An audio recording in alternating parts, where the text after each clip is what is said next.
people? We is back. We is back. Ready to rock out like we normally do. 11 o'clock every day. If you're new to the channel, make sure you subscribe. Every day, 11 o'clock. The best show on YouTube, man. Keep it G News. Where we cover all the hot topics, just breeze through the day. See what been going on. There's been a lot going on today, man. We got Ralo again. I told you I'm going to stay on Ralo's neck until Ralo admit to the world that he broke the code. I think it's only right. Y'all. That I'm going to stay on his neck until he either send me the paperwork or admit that he flawed. We got a couple things that's not in the title. Yesterday we was talking about how where's Diddy billionaire friends? Y'all remember we talking about that yesterday? Well, one of them spoke out, but he ain't really speak out in reference to Diddy. I find that very odd, considering this is one of the same guys that we just talked about recently, and he's one of the same guys that every time he have his little back and forth with the establishment, he want the people help. He wants support. So why is it that he see one of his contemporaries beefing with the establishment as well, and he decided to pile on? Thought that was strange. We got a Birmingham mass shooting, y'all. They say it was all over 600 shots, 2 dead, I think 20 wounded. Wild situation, y'all. What the going on in Birmingham, man? Yo, I don't know where all these firearms came from, yo, but I remember, yo, when I was ripping and running the streets, yo, like when I was really ripping and running the streets, man, niggas ain't had, man, we had pistols, you heard me?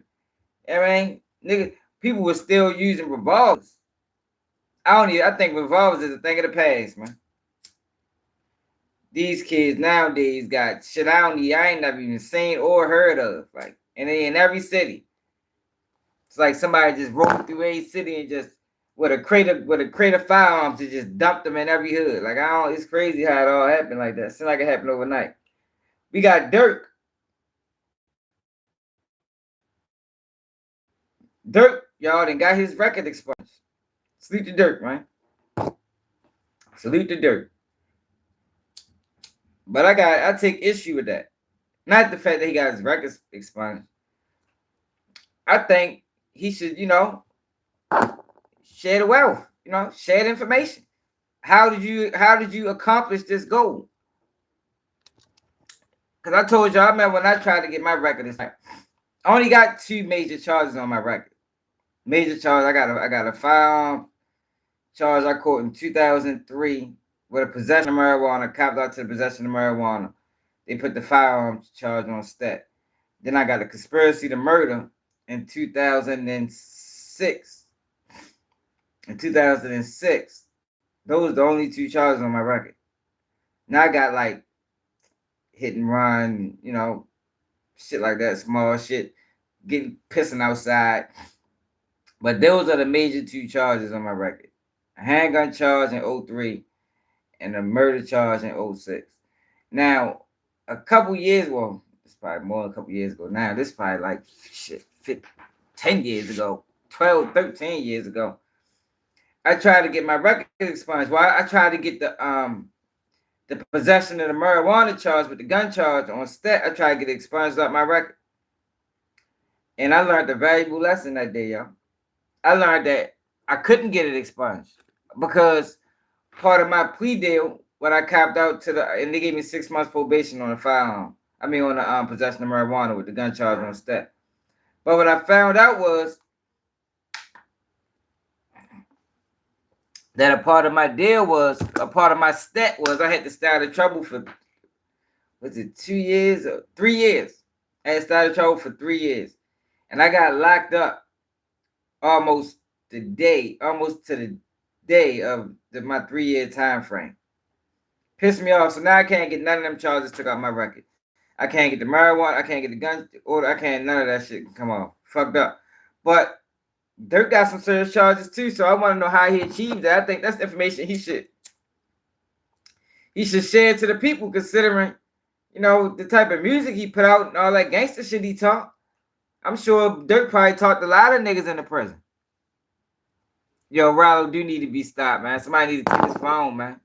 Like, the boy's out of control. Wait till I show y'all what he did this time. It's like he's on a clout chasing tour.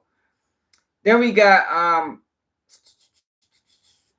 Chicago Purge. Have y'all heard about the Chicago Purge? Well, what's going on in Chicago right now? Well, depending on what city you're from. If you're from a dangerous city, they got this thing called Shot Spotter. And what the Shot Spotter do is it alerts the police whenever shots are fired. So Chicago had this as well. But the crazy thing about it is they stopping it. So you got youth in Chicago thinking that since they already stopped the spot shotter thing program, that now they can commit crimes. And at 11:59, that's when it stops. What else we got, y'all? Jason Lee talks about Diddy. All right, let's get the show started, man. Man, playtime is up. We got a lot to talk about.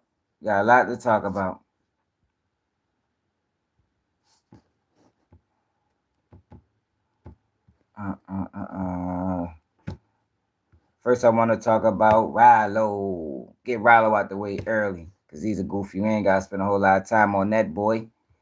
You dig?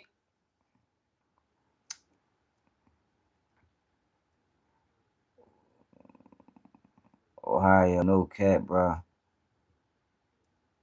What the hell y'all talking about? Nah, see, but they cargo, they being tricked, yo, because we gonna go into the, we're gonna go into the logistics of it. Contact detectives at 410-396-2100. You also can utilize Metro Crime Stoppers at. Yeah, we're gonna go to the logistics of it. Yo, hit that like button, subscribe to the channel if you're new. Welcome to the realest of the real. Keep it G News, where we keep it all the way 100. Oh, then we got Diddy, and we got a lot to talk about. Y'all ain't gonna lie, yo. This might go way over the we might be doing this for 3 hours a night, y'all. This might be a 3-hour live. Ain't no scooter off my kids either. Yeah, so we rocking out, man. Make sure I hit that subscribe button. If you want to support the platform, Cash App, Baltimore Swag. I gotta talk about D.L. Hughley. Yo, for the people that been following my channel, y'all know I've told y'all, yo, probably 6-7 months ago, that D.L. Hughley is one of them guys, right? He like a D.L. Hughley is one of them guys that they use when a black person get out of line.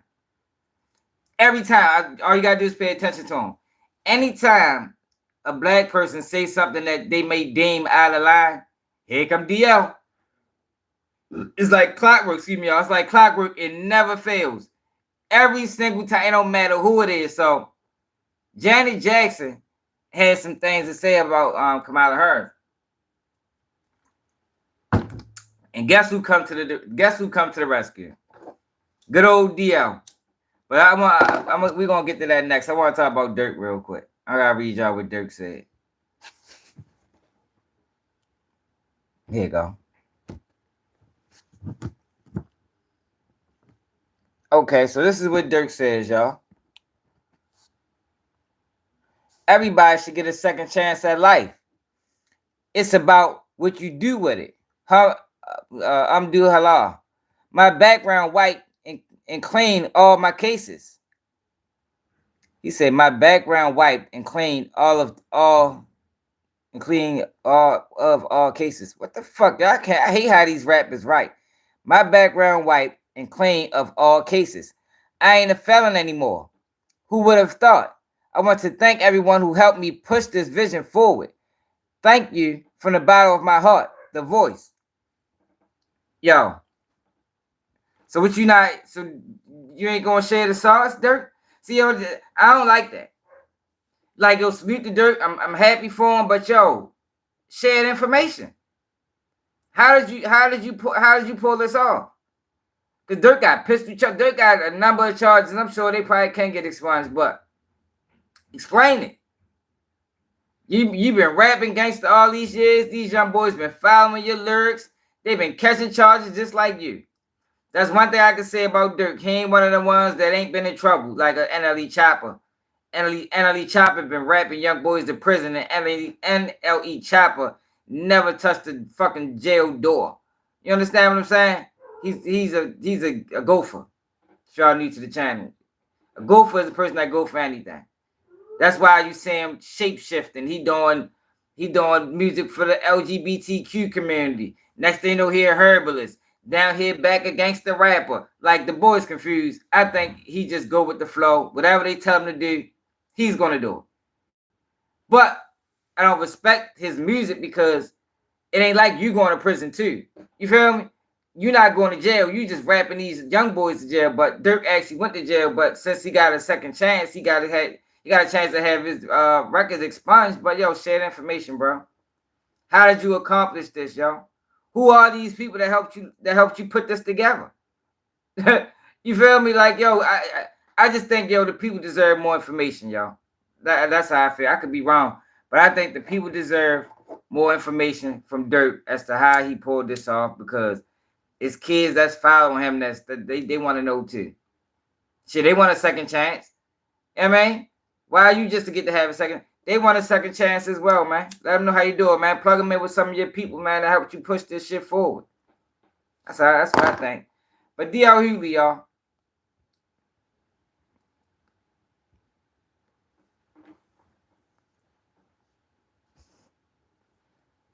D.L. Hughley. The industry plant. Oh, let me see if I go further back. Did I share the Janet? Did I save the Janet Jackson thing? Okay. Janet Jackson speaks on hearing that Kamala Harris is not black. She's not black. That's what I heard. That she's Indian. Her father's white. All right, so she was on somebody's podcast, and this is the conversation. On that record, she sang about joining forces in the protests and social justice. This is Janet Jackson speaking, and pushing toward a world rid of color lines. I wonder where she stands on the forthcoming election. After all, I say America could be on the verge of voting in its first black female president, Kamala Harris. Well, you know what they supposedly said. She asks, she's not black. That's what I heard. That she's Indian. She looks at me expectantly, perhaps assuming that I have Indian heritage. Well, she's both, I offer. Her father's white. That's what I was told. I mean, I haven't watched the news in a few days. She coughs. I was told that they discovered her father was white. I'm floored at this point. It's well known that her father is a Jamaican economist, a Stanford professor who split from her Indian mother when she was 5. My mother understood very well that she raised two black. All right, so that's her speaking. All right, bet. Hold on.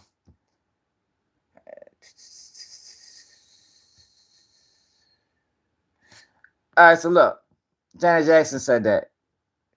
She said I thought she was white. Now y'all know on this channel, we ain't really with all that. We ain't really with all that. We don't really talk too much about politics. But we didn't look at her family. You feel me? Her family don't look like mine. And y'all know that we all got different views on things.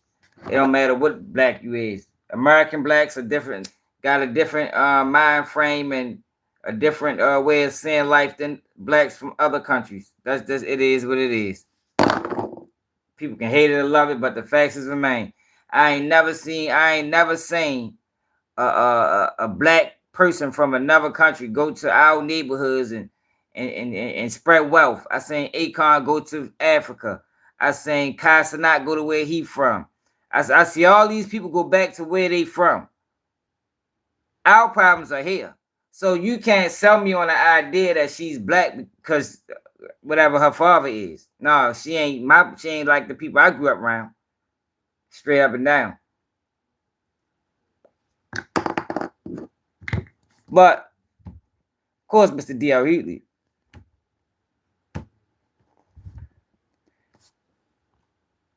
He got something to say. He's always gonna have something to say. Hashtag Janet Jackson interview sounded like a Trump rally. FYI, it's a little ironic to question whether someone is black while you're breathing through the nose of a white woman. Hashtag Team DI or DL. Like I don't know too many black men that look like that, y'all. Maybe I'm confused. You look like any of y'all fathers. But he said more. That wasn't it. D.L. Hughley never stops. He keeps it going.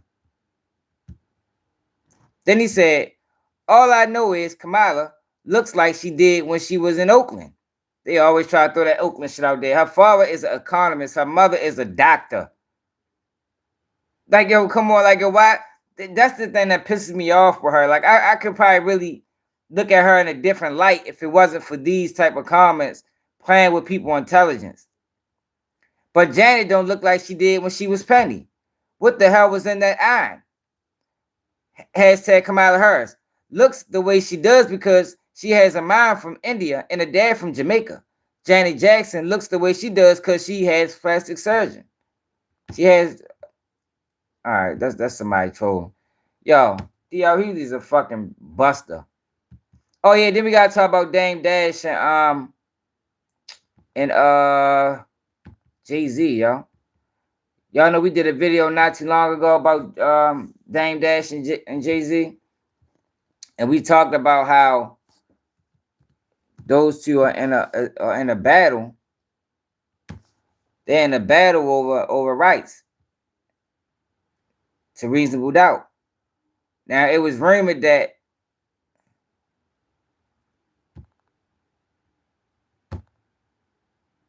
Dame Dash couldn't sell.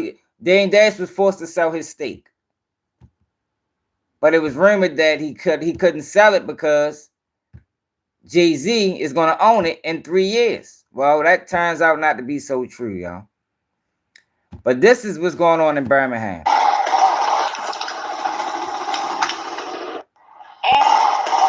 Look at this shit, y'all.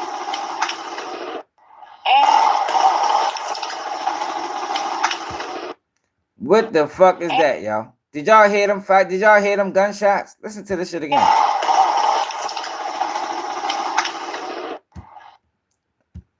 Yo, that is insane. Birmingham mass shooting. Now, this claimed the life of a few people. One of them was a rapper. But let's get the lowdown on what's going on in Birmingham. Yo, hit that like button. Yo, subscribe to the channel if you're new.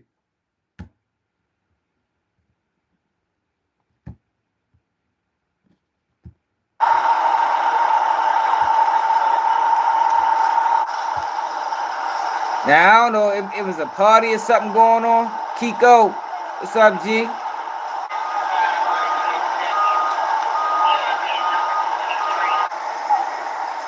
Yo, look at that crime scene, y'all. 3 people died. Okay, I thought it was 2. Yeah, that is a large crime scene. I got some more video, but I don't know if I should show that because, that video a little bit too graphic. I can show it later on in the video, later on in the live. Try and find a video where they detail what's going on. 4 killed, dozens injured in mass shooting in Alabama. And we are following breaking news out of Birmingham, Alabama, where 4 people have been killed in a mass shooting. I'm Michelle Fisher. And I'm Jory Rand. This shooting happening in the 5 Points South area, which is popular with restaurants, bars, and shops. The local newspaper there witnesses say many of those victims were standing in line to get inside a popular hookah and cigar lounge on Magnolia Avenue. Birmingham Fire and Rescue apparently transporting 8 people to the hospital. Then others began flooding into ERs around the city. This again happening in a busy, popular Saturday night entertainment district in Birmingham. 3 of those victims reportedly died at the scene. A 4th was one of those victims taken to the hospital where they died as well. We will continue to follow this story and bring you the latest of the latest mass shooting we have seen here in the United States. Hello, I'm Mark. God damn. Yo, people going nuts, man. Like, we gotta do better, man. Straight up, man. What he said? It's the let's see, Birmingham. The ABC 3340's Valerie Bell that like returned button, to the scene y'all. this morning. She continues our team cover. Some say they're just fed up with our sad and angry. Some say they're just fed up.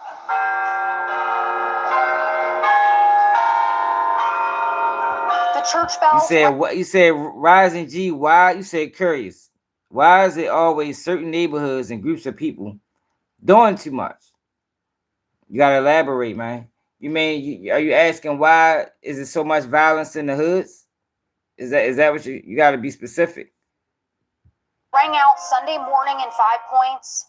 Families out and about Yeah, I know it's on wild. the streets. Wow, there's plenty of people walking around like it's just another day. The night before, this popular nightlife spot turned into the scene of a deadly mass shooting. The first thing I heard was people yelling and screaming. Birmingham police report more than 100 shots were fired. You're going to party at different places to have fun. You're not going to party at different places to get killed by a gun. Police believe it was a targeted hit. Damn. What they don't realize is you got to look over your back for the rest of your life. And you throwing your life away for some pecans and peons. It ain't enough money in the world will make me go out here and take somebody's life. Robert Banks says he knows the victims' families. Right now when we standing there, it's blood on the ground. It's blood on the ground right now when we standing there. Right now. So when you got blood on this concrete, it ain't the blood of the elders, it's the blood of the youth. Firefighters used hoses to wash away the blood as others cleared away debris. All this while the community struggles to cope with another tragic shooting in the city. It happens anywhere and everywhere. That's where it happens at. And Birmingham not a big city either. Over the city of Birmingham. Almost like unbelievable and expected at the same time. Esther, I stopped going out years ago. Surprised It ain't when I worth heard it. about it. Some questioning their safety. This makes me not want to leave the house, you know. You never know, like, if you can be next, just a part of something that you really have no involvement in. I don't feel safe. The fuck they went to the motherfucking LGBT section? In the city of Birmingham, and then it turned to Afghanaham and Murderham. The magic city is a tragic city. The city of Birmingham has seen more than 100 homicides already this year. In Birmingham, Valerie Bell, ABC 3340 News. And that's a small city. Leaders held a news conference to provide the latest information this morning. Mayor Randall Woodfin gave his condolences to the victims and says this is a solvable problem that requires everyone's attention. Do not tell me this is only on the police to solve. Elected officials, locally, statewide, nationally, have a duty to solve this American crisis, this American epidemic of gun violence. We should not allow people. They act like this shit is like a mathematical equation that can't be solved. Yo, people need opportunities. Like, yo, people kill when they struggling, yo. Like, yo, when people get money, they ain't out here committing crimes. Like, that shit is rare. Like, you can when you mix poverty, drugs, and guns, you're gonna get this type of shit, yo. Anywhere, yo. Like, that's why, what's up, ball out? That's why it be tripping me out here when they do these things, because it's like, yo, it's what you mean? Like, yo, why these cities? Every city gets funded. Every city gets funding for certain things that, you know, the certain activities, certain resources. Use them correctly. What happens is everybody want to steal money. You got all these politicians in all these different states stealing, skimming off the top, giving the people the leftovers. And the leftovers is never enough to make the changes that need to be changed. Like, yo, I hate, like, this is all political nonsense. You understand? It's all political nonsense, yo, because it ain't that hard, yo. It ain't that hard. Put some resources in the community, man. Get them boys something to do, man. They ain't gonna have time to do a whole bunch of killing. Now, you're never going to stop crime.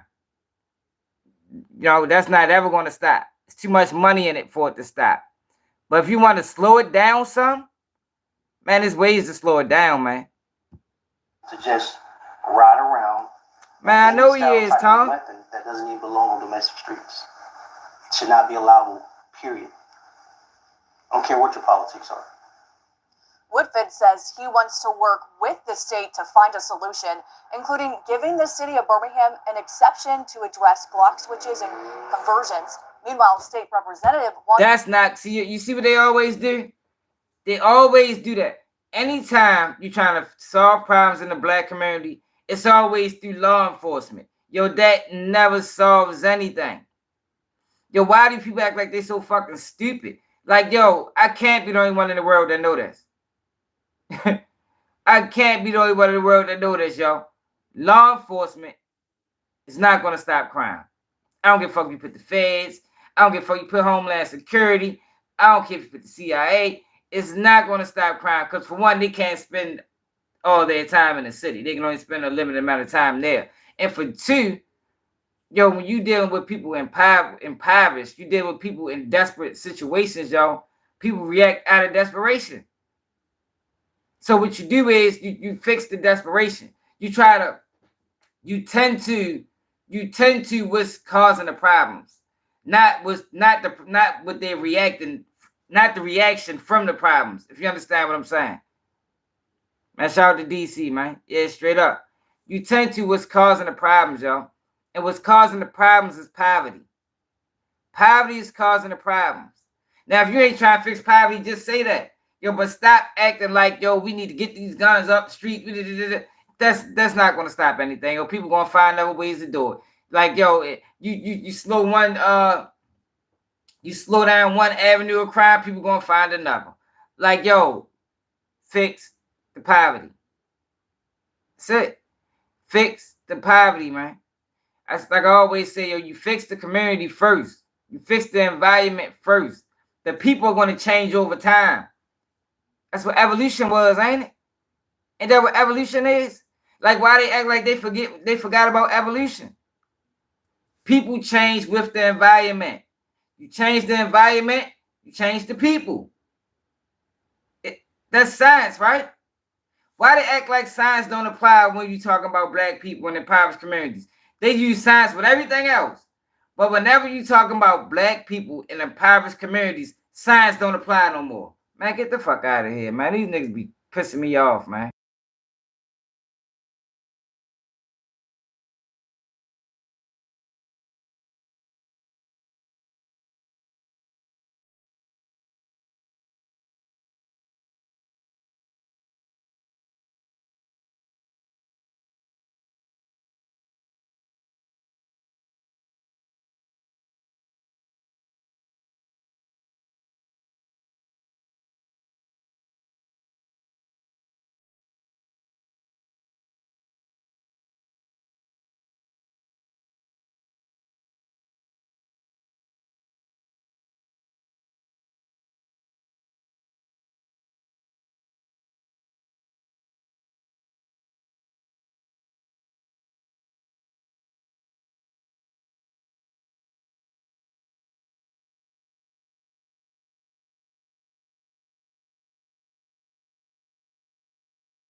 Oh, my bad, y'all. I said, my bad. What I was saying was, she talking about the lack of resources. I don't know who this woman is, but she talking about the lack of resources. They know that the people are being, the police are being overpowered by the community. So what it's basically saying to me is she want more police. But what I'm saying is, if you bring in an aggressive police force to an aggressive community, what you're going to get? You're going to get more aggression. Right? Like, yo, why do they act like they don't know this? Why do they act like it's not studies that show this? Because you're not going to get the police force that's going to come and try to help the community. No, you're going to get the police force that's going to harass the community. You're going to get the police force that's going to treat the whole community like criminals. And now you just got a cesspool of fucking violence. You got some police even breaking law, like it just adds to the problems, man. That's all it does. Because the problem isn't the people. The problem is the environment that the people was in. Fix the environment. What's up, bad guy? Then you fix the people. I don't know, y'all. People act like that shit rocket science. Community can't fix itself, man. How the community gonna fix itself without the resources? The community can't fix itself without the resources.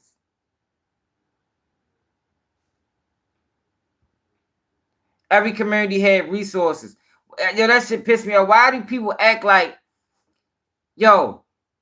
why do people act like when it come down to black people, right, that they just supposed to just get up and go? Pick you up by your bootstraps, where every community had a leg up. Every community had help. Every community. But why, whenever you want to talk about the black people, is no, ain't no, you just got to get up and go. That's not how that shit go. That's not how it ever went. White people had slavery. Indian people, they on reservations and get motherfucking casinos and shit like that. Jews had the Holocaust. Japan had the Hiroshima. Everybody had help. But whenever you talk about the black people in the community, they don't get no help. No, you just gotta figure that. Nah, that's not how that shit go, bro. Community can't fix itself without the resources. Now, if you get a community the resources and it's still nothing, then you gotta blame that on us, But until you put the resources in the community, I'm not trying to hear that argument. That argument bullshit. Respectfully. Every community had help. But whenever black people want help, or we say we need help, oh, y'all lazy. But want nobody else lazy? Why is only black people lazy? Because we saying, we need help just like everybody else did. Slavery lasts for how many years? You know how many corporations and businesses and families was made off of slavery that's still relevant today? That's still relevant today. That still got money today. But black people just supposed to get up and go and get the fuck out of here, man. We need better education. The education system is ruined. No Child Left Behind depleted the education system. We need jobs in the community. Because everybody ain't got cars, people shouldn't have to catch bus to get the motherfucking work, man. We need to build some. We still got food deserts, which means we still got neighborhoods where a market is not even in walking distance. Put jobs in the community, man, that's designated to hire people from the community. This can be done. It has been done before. But whenever we talk about black people, it's like, nah, hell no. Nah, fuck no. Y'all got to figure that shit out.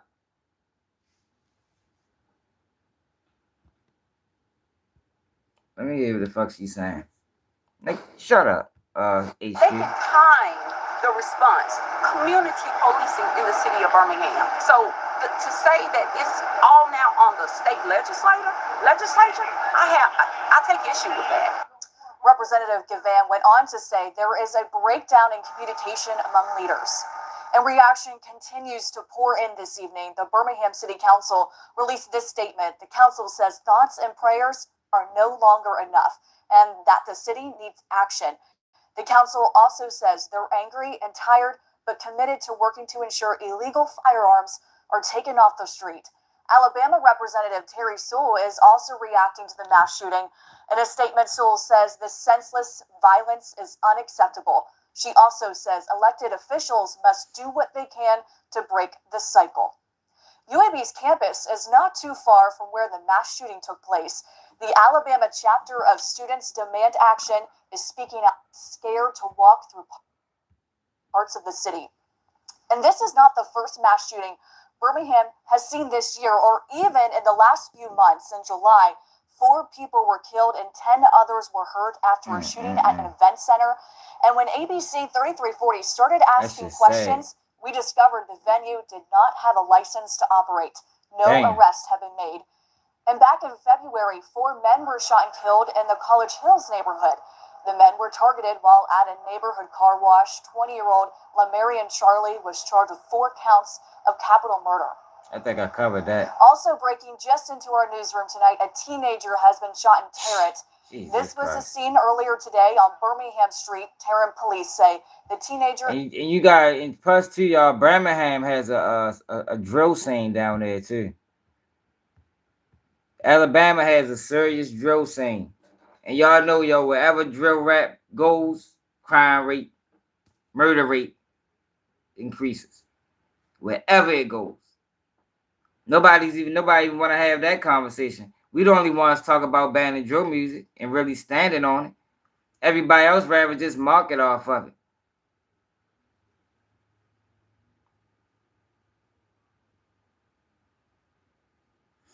No, hell no. I ain't cargo. I ain't never gonna be with that. I mean, because like that is what it is. Because the people on the streets gonna find ways to get firearms. So if you just start disarming people, that's all you're gonna be disarming is the citizens. I mean, that's you know, that goes without saying. People they're gonna get firearms because you need them. To be honest, like in some of these communities, yo, it's kill or be killed, yo. You be a damn fool if you ain't strapped. And what keeps the cycle going is you have people that's getting locked up and charged with crimes as early as 17, 18 years old. So by the time they really fully function adults, their gun rights been gone. But you still in this community. So what you gonna do? Is you gonna walk around this bitch, you know, and pray to God that you don't get touched? Or you're going to protect yourself just to make it home every night. And what happens is, most people, I know how I think, I'm going to protect myself regardless. You feel me? And now you run the risk of going to jail. And the whole time, all you trying to do is make it home. They ain't trying to hurt nobody for real. You just trying to make sure ain't nobody going to hurt you. Now, they should have a stand your ground law in every fucking city. But, you know, them rules only being applied like that to black people. You know, I did a video on that. You look at the numbers. What video was that? It was a girl. She was trying to use stand your ground, and they wasn't trying to give it to her charged with murder. You remember that video, A1? I think you commented on it. Jovan, what it is, man? I ain't seen you in a minute. What it do? Boy, fraud.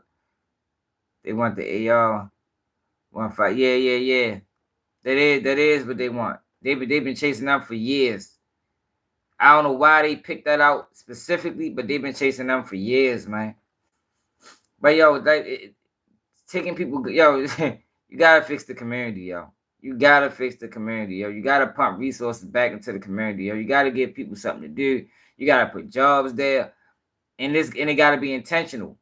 I mean, like, this is what you have to do, yo. And I bet you, yo, over time, things change. It ain't gonna happen overnight.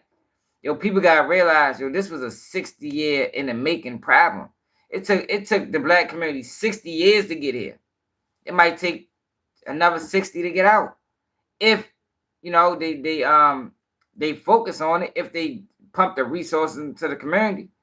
But they don't want to do that, yo, because they want to keep the prison system rolling. So all they want to do is lock motherfuckers up, yo, but that's never going to solve the problem.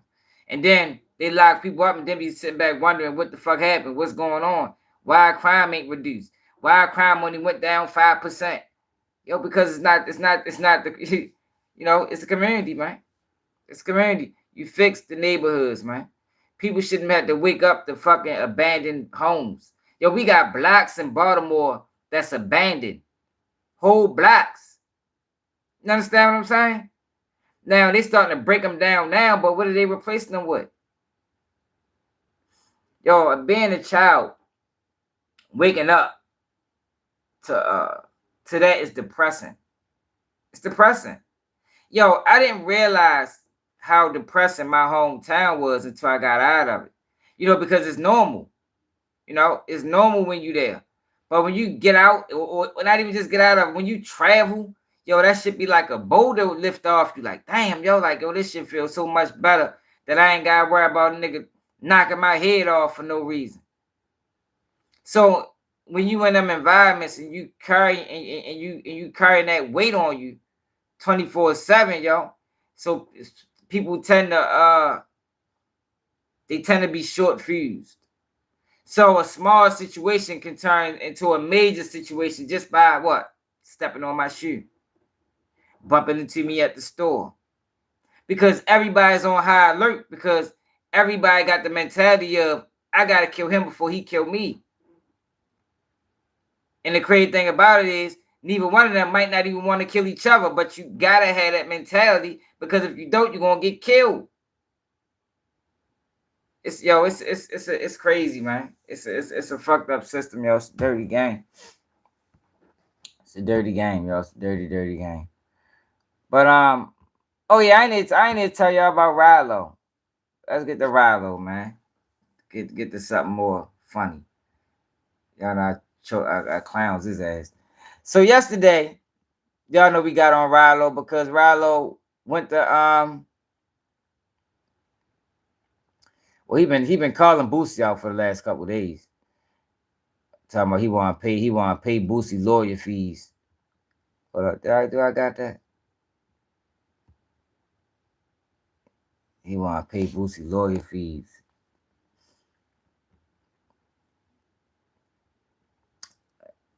So remember we did this yesterday, right? Like, what is Ralo?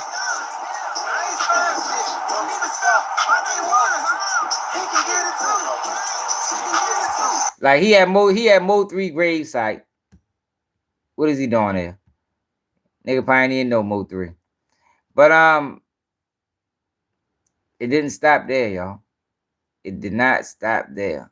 Hold up. I'm trying to find. So after this, he goes to Mo 3 gravesite. He files it up with this.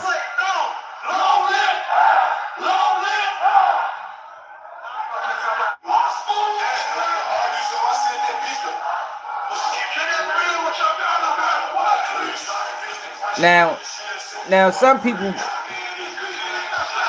might say, well, you know, ain't nothing wrong with that. You know, he keeping Dolph's name alive, and you know, but then look what he do next.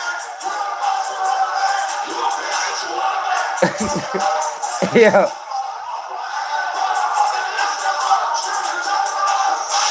Ralo is in the club performing other niggas' songs. Yo, but I don't think this is coming out of love. I think this is coming out of clout. Ralo don't have any songs nobody want to listen to. So what he's doing now is he's getting booked for shows, which is crazy. And he's performing other people's songs, man. Like, yo, somebody need to get a hand to Ralo, sit him down, you know, tell him like, yo, Ralo, I know you missed some years, yo. You was gone, yo, for 5-6 years. You understand? But yo, you gotta get your mind right. It's like Ralo's mind is still stuck in 2018. Whenever he caught his time. And that happens sometimes when people do prison time, yo. You can get stuck there, yo. But it's up for the people around you to, you know, get you back where you supposed to be, yo. Shorty gotta get herself together, yo, or Ralo will end up doing something stupid. You understand? But to be in the club rapping other niggas' songs, like you ain't even get the okay to do that. Like, who said them niggas wanted you to be rapping their songs in the club? Like, yo, I don't even think Dolph would even be I don't think Dolph would even be rocking with Ralo right now, considering what he did to come, you know, the things that he did. So it's like you really shaming him because you know your name dirty. Like you trying to attach yourself to all these real guys. Meanwhile, you dirty. Dolph was a stand-up dude, man. We shouted Dolph out the other day, yo, for the stand-up things he did while he was alive. It's really tragic that Dolph lost his life because Dolph was one of the ones. You understand? And then he did the phone call with Lucci, making Lucci look horrible. Now you in the club performing them niggas songs. Man, somebody talk to Ralo, man. Tell Ralo some of that paperwork, man. He keep talking about he ain't told. Bluffing ass. Man, look, he ain't just do that. Look, that ain't all he did. Let me see.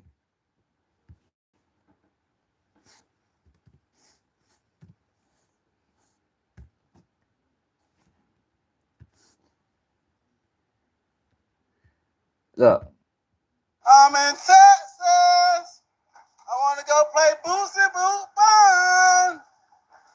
Soon as he get a bun, I'm a real nigga, bro. I'm gonna go get my boy out. Soon as Boosie get a bun, I'll go bun him out. I'll pay the lawyer whatever he need. They know I'm good at doing shit like that. They know me for doing shit like that. I love you, boo-boo. Like, what is that, y'all? Like, why you keep trying to troll that man? That man have been ignoring you for days. You still keep that man name in your mouth, and you know you dirty. No, G4B, that ain't what happened. That ain't what happened. Ralo tried to get somebody to take the charge, and it fell through. It fell through, and he ended up giving up. He ended up giving up his phone, which ultimately led to somebody getting arrested. That's what really happened, bro. But you know, we ain't gonna spend too much time on Ralo because Ralo a goofball. Yo, are y'all familiar with this girl case? 14-year-old girl sneaks up on her mother and kills her. This is crazy.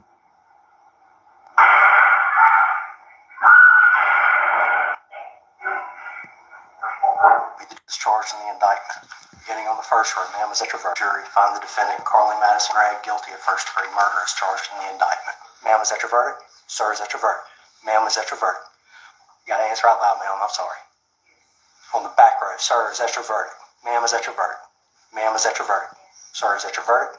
Ma'am, is that your verdict? Verdict. Sir, is that your verdict? Ma'am, is that your verdict? Sir, is that your verdict? Ma'am, is that your verdict? On the back row, sir, is that your verdict? Ma'am, is that your verdict? Ma'am, is that your verdict? Sir, is that your verdict? Ma'am, is that your verdict? Ma'am, is that your verdict? God damn. Ma'am, is that your verdict? 16 of them motherfuckers? Charged in the indictment. All right, look, yo. So I was looking into her. She not in the what's it called? In the title. Yo, but look at this shit. I was like, yo, what the fuck is going on out here, man? Hit that like button, subscribe to the channel if you new. Yo, this little girl killed her fucking mother. And then set up a fault. Look, man, look at this shit, y'all.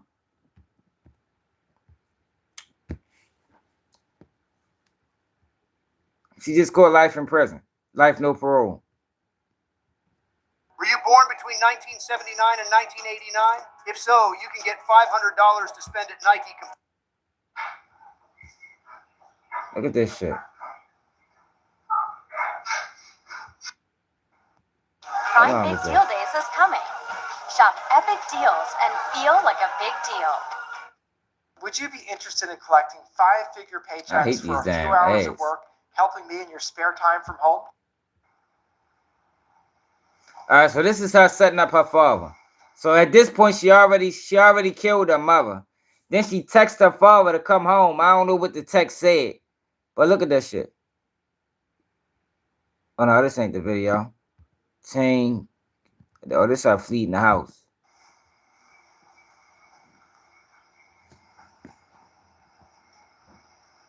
Yeah, that's how they do it. You gotta make sure, you know, they want to make sure that nobody was pressured and that this was everybody's decision. So all courts do that. They all ask one by one, is that your verdict? It's a fact.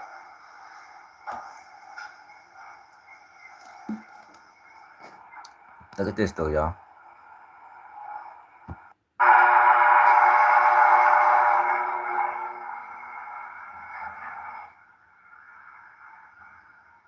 Oh, so it's the father coming to the house.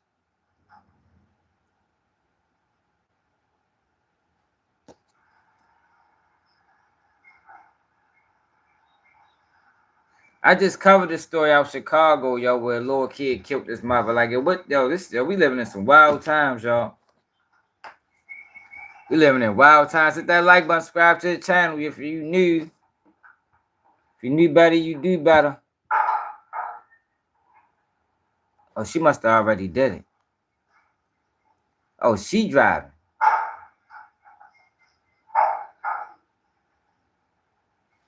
I might gotta go back.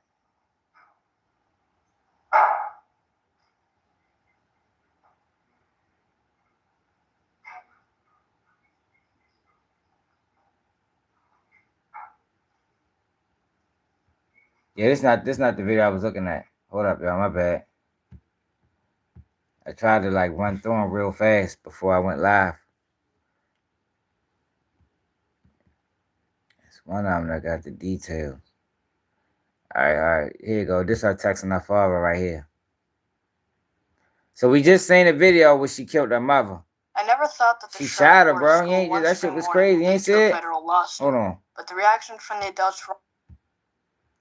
Yeah, she shot her mother. Hold on. Let me take y'all back for the people that just came in. Ma'am, is that your verdict? Ma'am, is that your verdict? That verdict is...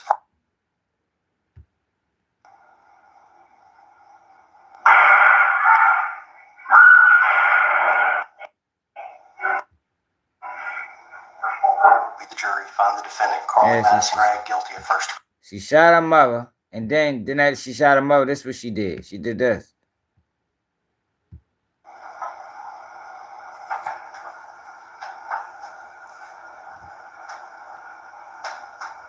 That's the mother right there.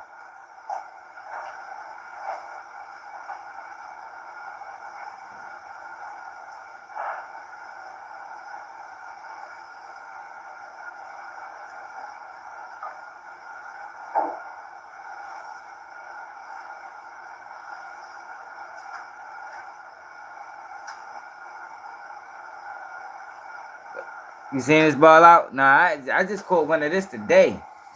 She just got sentenced the other day, though.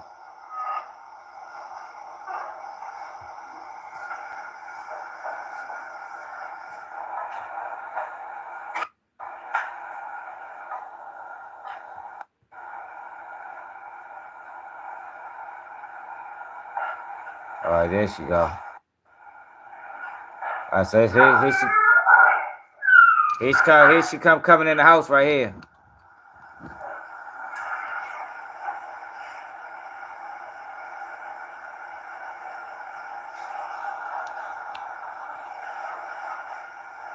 It don't look like she must have went to go grab the gun.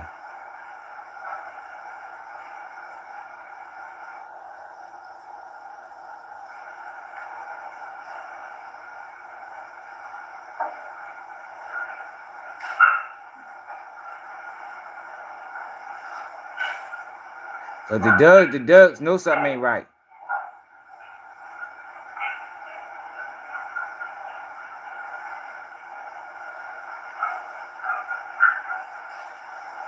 There's one thing about animals, they can sense when something ain't right.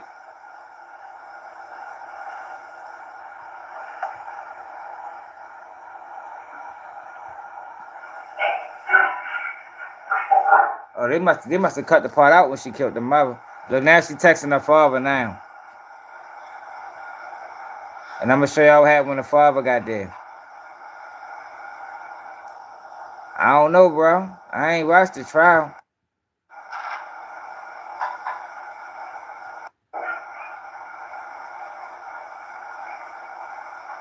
I'm gonna show you what happened when her father got there, though. So, hit that like button, y'all. Like, I'm like, yo, wow. Like, I don't see how people can do that, man. Like, your fucking parents, the people that raised you, she probably had a great life. You hear me? Probably had a great life. All right, look. So that's what happened when the father got there. Probably did. That's probably did what she did.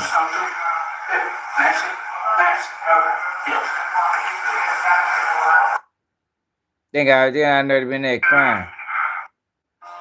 How you gonna kill your parents, man? Yeah, look like she probably living a middle class life. What color hair? Brownish. Short, not brownish, just short hair. Back door and showed the fire on me.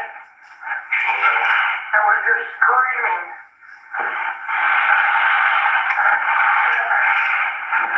I know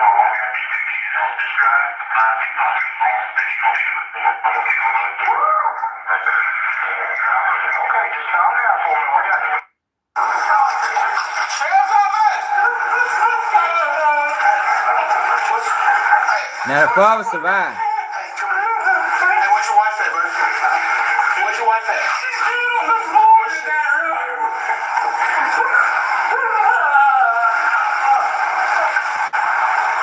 She's where?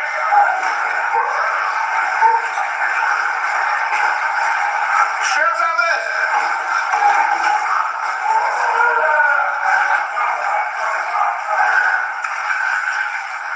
Yeah, that's serious, bro. Hello? I said, I gotta share this with everybody.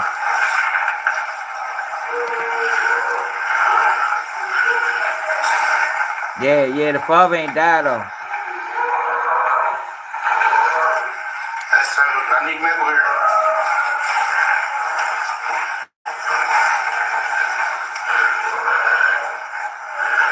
Can you tell me what your son's wearing?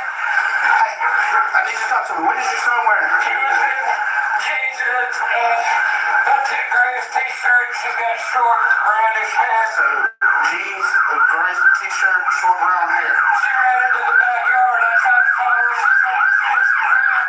She shot me in the neck. It's okay. Does she still have the gun? It's on the kitchen counter. I think He got hit in the shoulder. I left it and I was wondering. I went in the back door. She tried Yeah, to you're shoot right. me. It is like that, Nicholas. Hey, I need some gloves.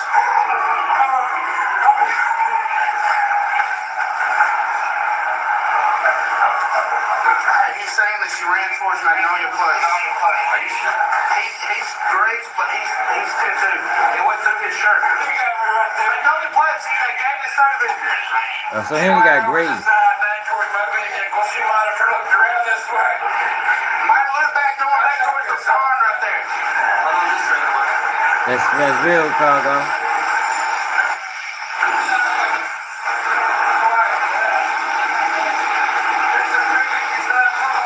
She does not have the phone. The phone is here at the house. He's been raised, but he's really not got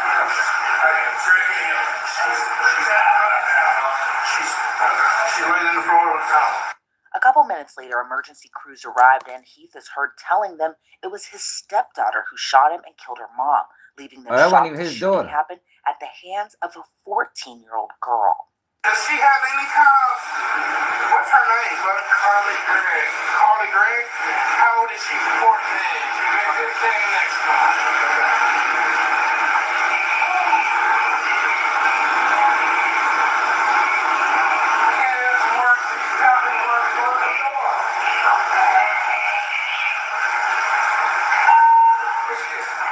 She jumped the fence, he said. She didn't go out the back door. Is he? No, we got one. She's the back door is locked. She did not go out the back door.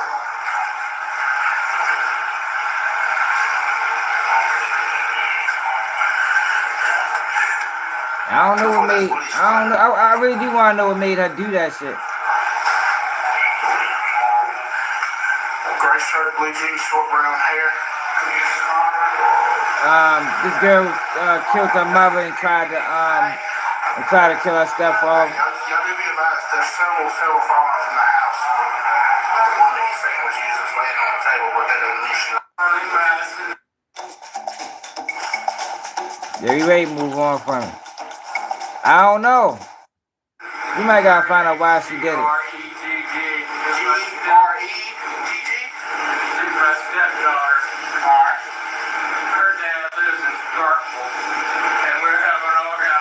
Yeah, I do too. I do want to know what she was thinking. What is your name, sir? Let's find out. Okay. Carly Gregg.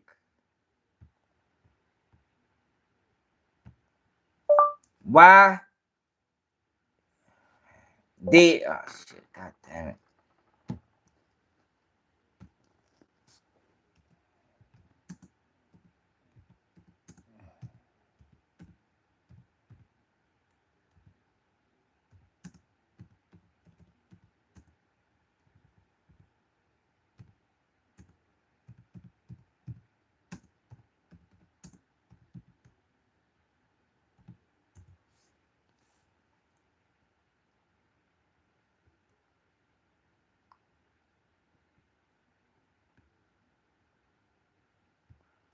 This is a recap right here. Let's see what this says. Is set to begin Monday in the trial of Carly Gregg, the now 15-year-old accused of killing her mother, Ashley Smiley, and shooting her stepfather, who survived. The shootings happening at a home in Brandon in March. Smiley was a teacher at Northwest Rankin High School. Months later, the teenager has made several court appearances, including one where she rejected a plea deal in August. Gregg will face a Rankin County judge once again, and for the first time in front of a jury, as her attorneys and state prosecutors make their cases. Tuesday, Circuit Court Judge Dewey Arthur issued a gag order that prevents attorneys from talking about the case to media. During a motion hearing that same day, attorneys for Gregg and prosecutors revealed a diary in discovery that allegedly belongs to Gregg's mother that could be used as evidence by the defense. During one of Gregg's court appearances in August, it was revealed that the then 14-year-old was receiving psychological help. The defense is expected to argue that her doctor had changed her medications a week prior to the shootings. Gregg has been held in solitary confinement in the Rankin County Jail since shortly after she was arrested. She's being tried as an adult and, if convicted, faces up to 20 years to life. In Rankin County, Michaela Franklin, They gave her his life. Dang. WAPT News. She was only facing, she could have got 20 years. They gave her life. I wonder what the judge said. Oh, I spelled it wrong. Carly Gregg. I want to hear what the judge told her.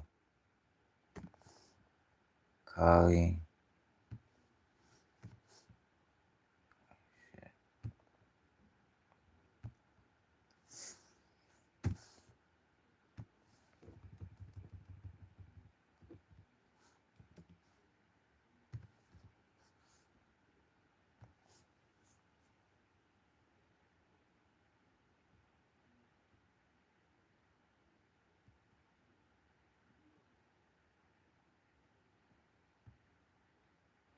That's a verdict.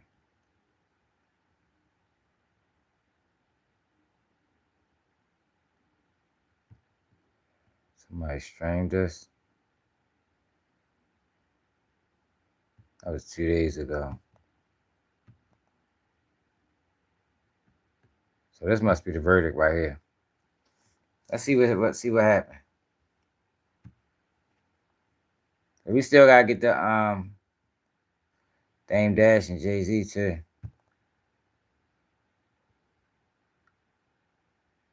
The whole thing is. Oh, all right. The citizens of Rankin County. So this closing argument. For 5 days now. Over 5 days, we've heard about this terrible crime that was committed by Carly Gregg. You have to consider her chronological age. We can't change that. She's 15 years old. In the eyes of the law, we talked about this on Monday, Carly Gregg is an adult. You do get to consider her age, but that's not the only factor you consider when you determine whether or not to send her to prison for life. We'd ask that she be sent to prison for life without the possibility of So this the prosecutor right here. When you consider her family and home environment, ladies and gentlemen, by all accounts, the defendant has told you she had a loving home. She had parents that adored her. She had every opportunity, more opportunities. Answer some of our questions. She was advanced in school. She had guitar lessons. Damn. They took her to equestrian therapy. They took her to counseling. She had the opportunity to have medication. Nothing was enough for her. She still committed these heinous crimes. Nothing. Her home life was a perfect home life. When we talk about these factors in Miller, that usually comes up when we talk about these defendants that have been grown up on the streets when their parents weren't present. Now, did Carly have a dad that she didn't love or had problems? Absolutely. Hey, Nicholas, you was right. Ladies and gentlemen, that is not enough. That is not enough for her to be able to walk the streets. She murdered someone. She attempted to murder her stepdad. Her family life and her dad being on drugs is not enough. The circumstances of the homicide, I don't have to tell you that. Y'all just lived it. You watched it. You saw those awful photographs. You had to watch that terrible video. We listen to Ashley Smiley's last sounds. We heard from Pete Smiley on that 911 call the desperation. He said, help me. Help me. Ladies and gentlemen, those crimes were awful. She has shown zero remorse. Zero remorse for what she has done. Look at her face. What do you mean? Those tears definitely fake. Her ability for rehabilitation. Cause she supposed to be balling in there. Her tears, she ain't balling. During the guilt phase of this trial, said, you know, she's on this medicine, she's fine. But if you believed that, ladies and gentlemen, you would have believed that she was having some disassociated spell at the time of the crime, and that she's continuing to have these disassociated spells. And obviously no one's buying that, right? We don't know why she committed these crimes, but we know she did. And we know that she is a danger to society. Hey, so Mac Jones, what they were saying down there? Possibility of parole, no one in this room knows how long she will stay there. We cannot guarantee she will stay there 1 year or 10 years. We have no control over that. Ladies and gentlemen, we watched one of the most heinous things that I believe most of you will ever see in your life. Yeah, man, but why? Do not let this lady have the possibility of parole. If she were paroled, nothing would stop her from walking into a school. Nothing would stop her from walking into a shopping mall. Damn. Nothing would stop her from walking into the grocery stores. I ain't gonna lie, y'all. I can't stand prosecutors, man. Yo, prosecutors, they paint the fucking, they paint the most negative picture of you that they can fucking possibly paint. Like, for real. Like, some of them, they, that's their job, and they good at that shit. Like, she said she could possibly walk into a school. Like, basically, she gonna be a school shooter one day. She may look like a little girl. They may have said she's sweet little Carly. But unfortunately, we all know that that's not true. We will ask, and I will ask you again when we stand back before you, that you sentence Ms. Gregg to life in prison without the possibility of parole for both the murder of her mother, Ashley Smiley, and the attempted murder of her stepfather, Heath Smiley. Thank you.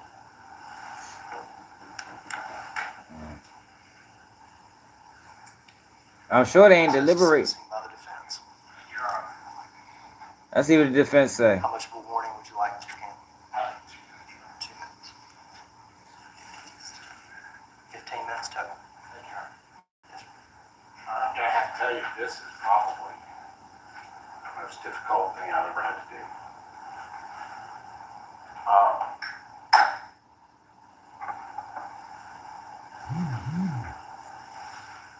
I respect your jurors, and I respect your verdict, and I totally understand that. And now I'm in front of you. And Gregg, this happened. He's 14. Yeah, I know, we just watched it. She's 15 now. Her family's sitting on the front row. Her grandparents, which are Ashley's mother and father, have been supportive during this whole process. He's smiling. He was the victim in this case. See, he not a good lawyer. You see how, you see that's the thing about being a lawyer.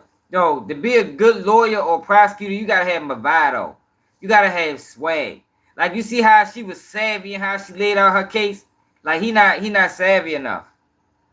You gotta be savvy or to be a good attorney.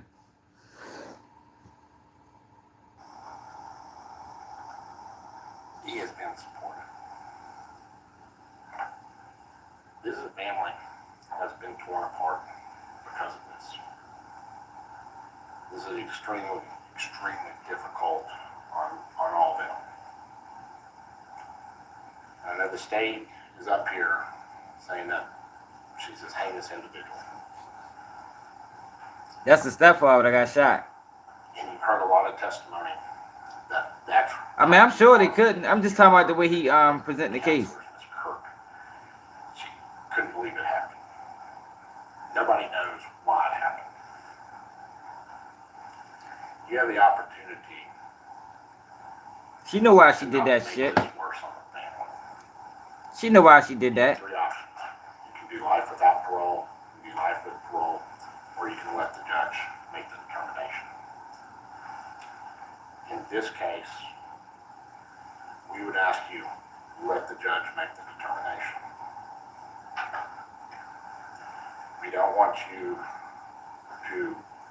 Probably told her no, like Nicholas said. Probably told her no. That's it. One of them old spoiled ass kids.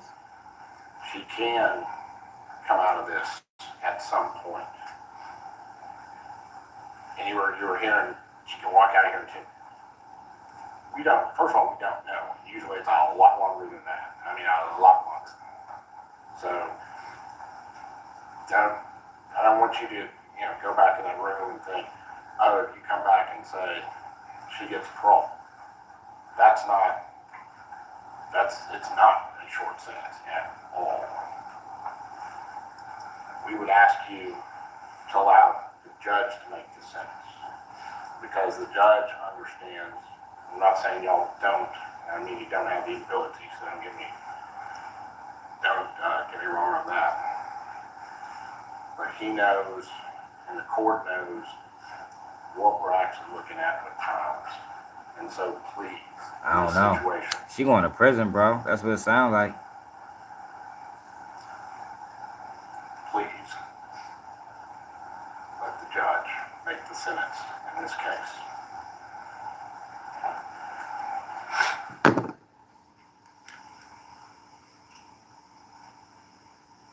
Final closing on behalf of the state.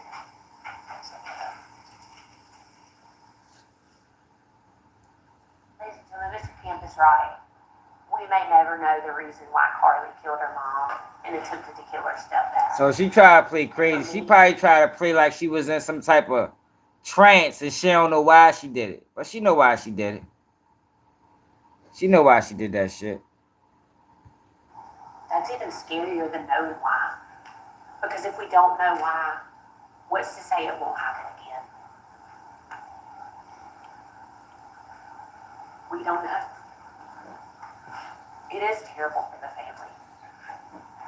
The family has my sympathies, absolutely. I cannot imagine what any of them have gone through. We talked in Ward Ire about how sometimes the victims cooperate with the prosecutor and the prosecution, and sometimes they don't. We don't always know why. But I know this. My office represents the citizens of Rankin County. And my office is asking you to please sentence Miss Gregg to life in prison. Damn. Without the possibility of She said, please do it. She begging him. Ladies and gentlemen of the jury, you've received you've heard the arguments. I'm going to ask you, I'll send you back the instructions. I'm going to ask that you retire to begin your deliberations. Let's go to the jury exits. We're gonna go to recess.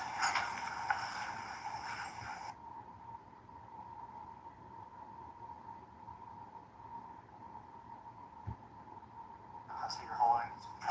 Jury been able to reach a unanimous verdict.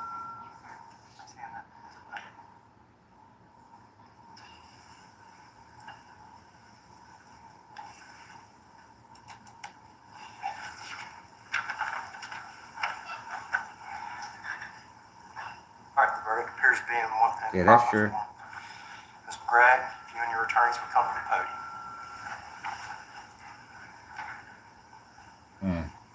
This still sad, yo. She's still 15. No. The verdicts read as follows. As to count one, we the jury sentence the defendant Carly Madison Gregg to life imprisonment. As to count two, we the jury sentence the defendant Carly Madison Gregg to life imprisonment. Please be seated. Ladies and gentlemen, just as I did with the verdicts of guilt, not trying to be rude. It's the quickest way we can get it done. As to count one, we the jury sentence the defendant Carly Madison Gregg to life imprisonment. Ma'am, is that your verdict? Ma'am, is that your verdict? Sir, is that your verdict? Ma'am, is that your verdict? Ma'am, is that your verdict? On the back row, sir, is that your verdict? Sir, is that your verdict? Ma'am, is that your verdict? Ma'am, is that your verdict? Sir, is that your verdict? I wonder what's going through his mind. Ma'am, is that your verdict? As to count two, we the jury sentence the defendant Carly Madison Gregg to life imprisonment. On the front row, ma'am, is that your verdict? Ma'am, is that your verdict? Sir, is that your verdict? Ma'am, is that your verdict? Ma'am, is that your verdict? On the back room, ma'am, is that your verdict? Ma'am, is that your verdict? Yeah, he had an auction. Sir, is that your verdict? Ma'am, is that your verdict? Ma'am, is that your verdict? Sir, is that your verdict? Sir, is that your verdict? Yes, sir. Verdict appears to be in proper form. Ladies and gentlemen, the jury, please exit. I will be there in just a moment to release you, okay? Everyone remain seated while the jury exits. Damn. Do your whole life away.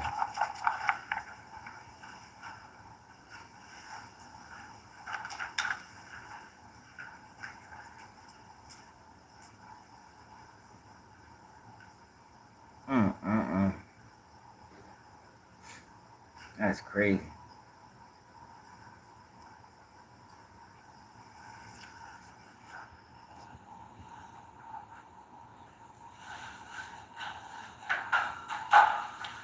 Miss Gregg, please come to the podium. Yeah, that is, I mean, I don't know, man.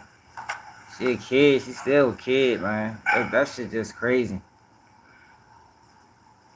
Your sentences will be as follows. As to count one, the jury having fixed the verdict of life imprisonment, this court will sentence you to life imprisonment. As to count two, you'll be sentenced to life imprisonment. As to count three, you'll be sentenced to 10 years to serve. You'll be required to pay court cost fees and assessments in the amount of Are they giving up parole? 50 cents. Ms. Gregg, regarding any appeal of your judgment and conviction and order of sentence and in accordance with Wright v. State 577, Southern 2nd 387, the court wants to inform you that pursuant to Rule 4E of the Mississippi Rules of Appellate Procedure, the notice of appeal required by Rule 3 of such rules shall be filed with the circuit clerk within 30 days after the date of the denial of any motion for a new trial, or the date of imposition of sentence, whichever is later. Pursuant to Rule 4E, if you make a timely motion under the Mississippi Rules of Criminal Procedure for a judgment of acquittal notwithstanding the verdict of the jury or for a new trial under Rule 25.1, I just did a story out Chicago where that same thing happened. G4B, check that out. I just dropped it early. That a motion for a new trial must be made within 10 days of entry of the judgment, which includes both adjudication of guilt and sentence. Should you make a decision on the record to appeal, that decision will stand unless a written statement to the contrary signed by you and your attorney is filed with the court. Should you make a decision to waive appeal, that decision will stand unless you give written notice to the court and your attorney prior to expiration of the time in which you perfect an appeal.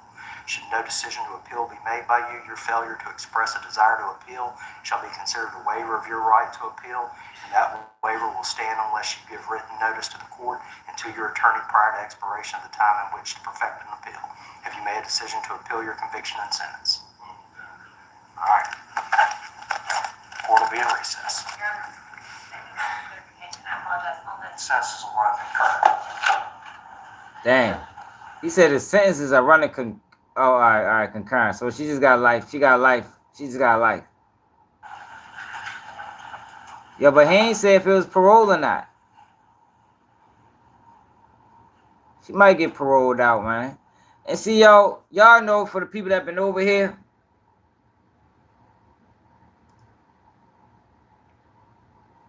for the people that been over here, y'all know how I feel about juveniles getting life in prison.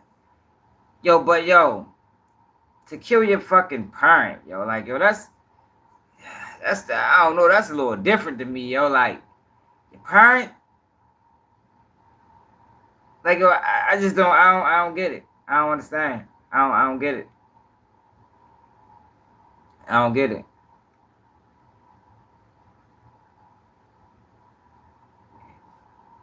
She not in that room. You don't think so? So you think she should have went to she should go to an institution?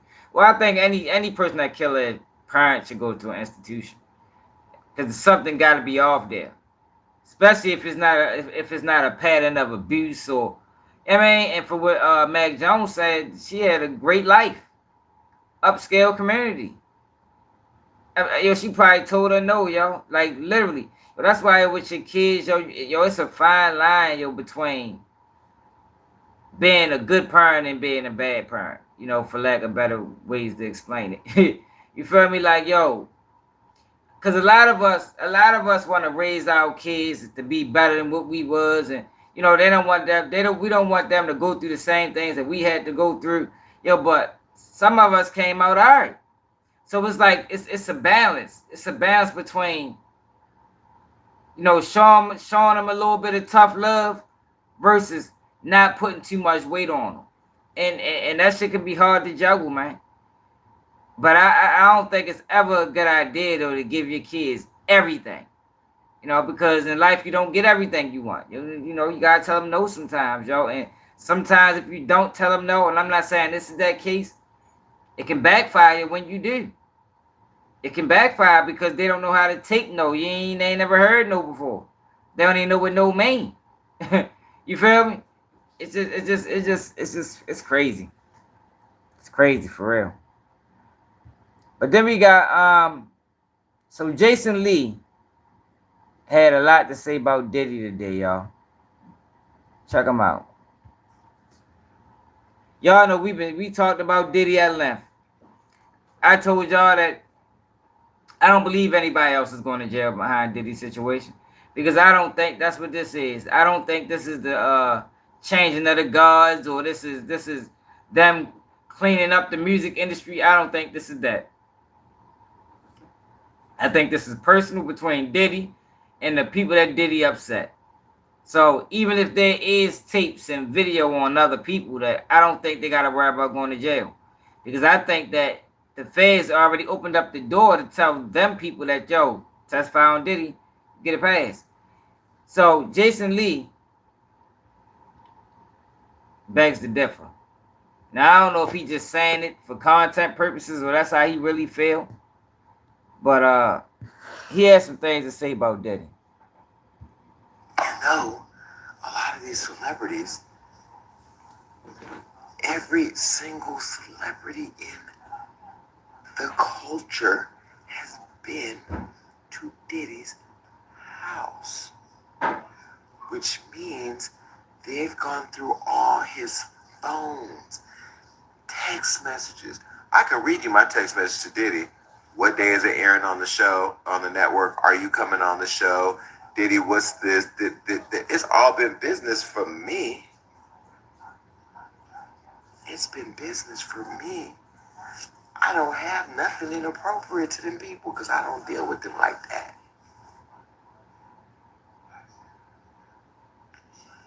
So you mean to tell me all those late nights, what you doing, where you at?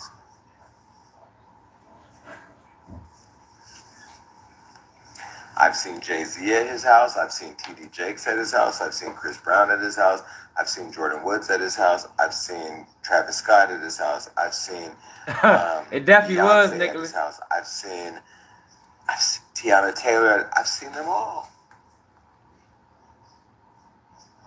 Now, we was all in the backyard, but I've seen them all. I've seen Usher there.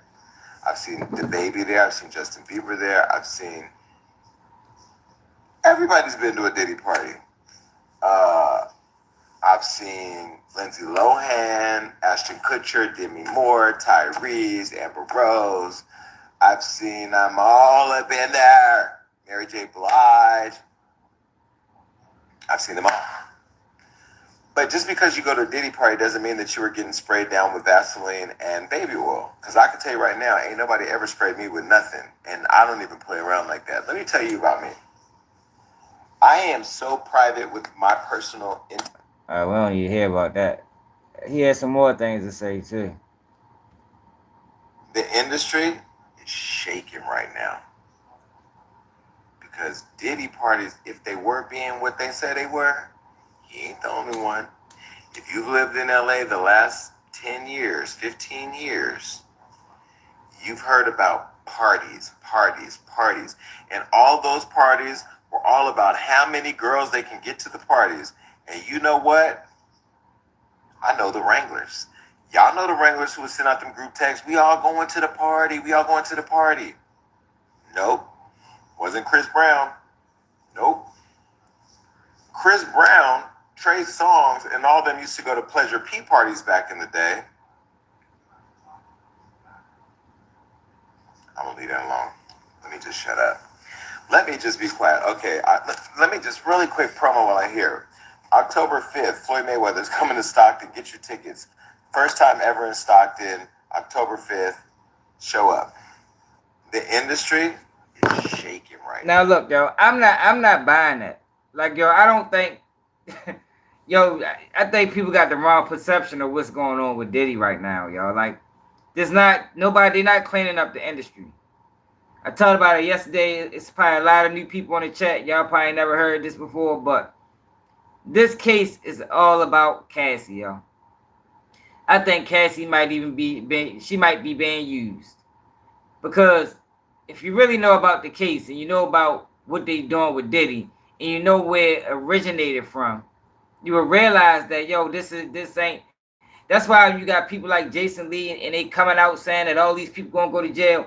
I think they just doing that shit for clicks and comments and because I think they know they should know. If I got an idea of what this is about, those people are closer to the situation than I ever would even want to be. So it's like, yo, how are they sitting there saying this? Nobody else is going to jail, y'all. I'm willing to bet nobody else is going to, nobody that we know, nobody of influence, no other rappers, no other singers, no other entertainment, nobody of that stature is going to jail. Let me preface that. I mean, it might be a nobody, somebody that we don't know. Yo, but nobody, none of these people that we know been at these Diddy parties are going to jail. Because that's not what it's about. He probably named everybody that lived in California. That's what I'm saying. It's not that, y'all. This is personal. They only want Diddy. They only want Diddy. And if they gotta use Cassie to get the Diddy, then that's what they're gonna do. And that's what they're doing. That's what they're doing. Now I'm sure it was a lot on them tapes. I'm sure it was. Shit, Diddy probably got backup tapes. But that's why I don't even think this is gonna go to trial. And if it do, y'all know federal trials are the cameras can't go in there. We not going to hear what's really going on. Now I'm sure they probably let some reporters in just to document it. Yo, but it's going to be certain parts of that trial, if it go to trial, that, yo, we are not going to be privy to. I promise you. We is not going to be privy to.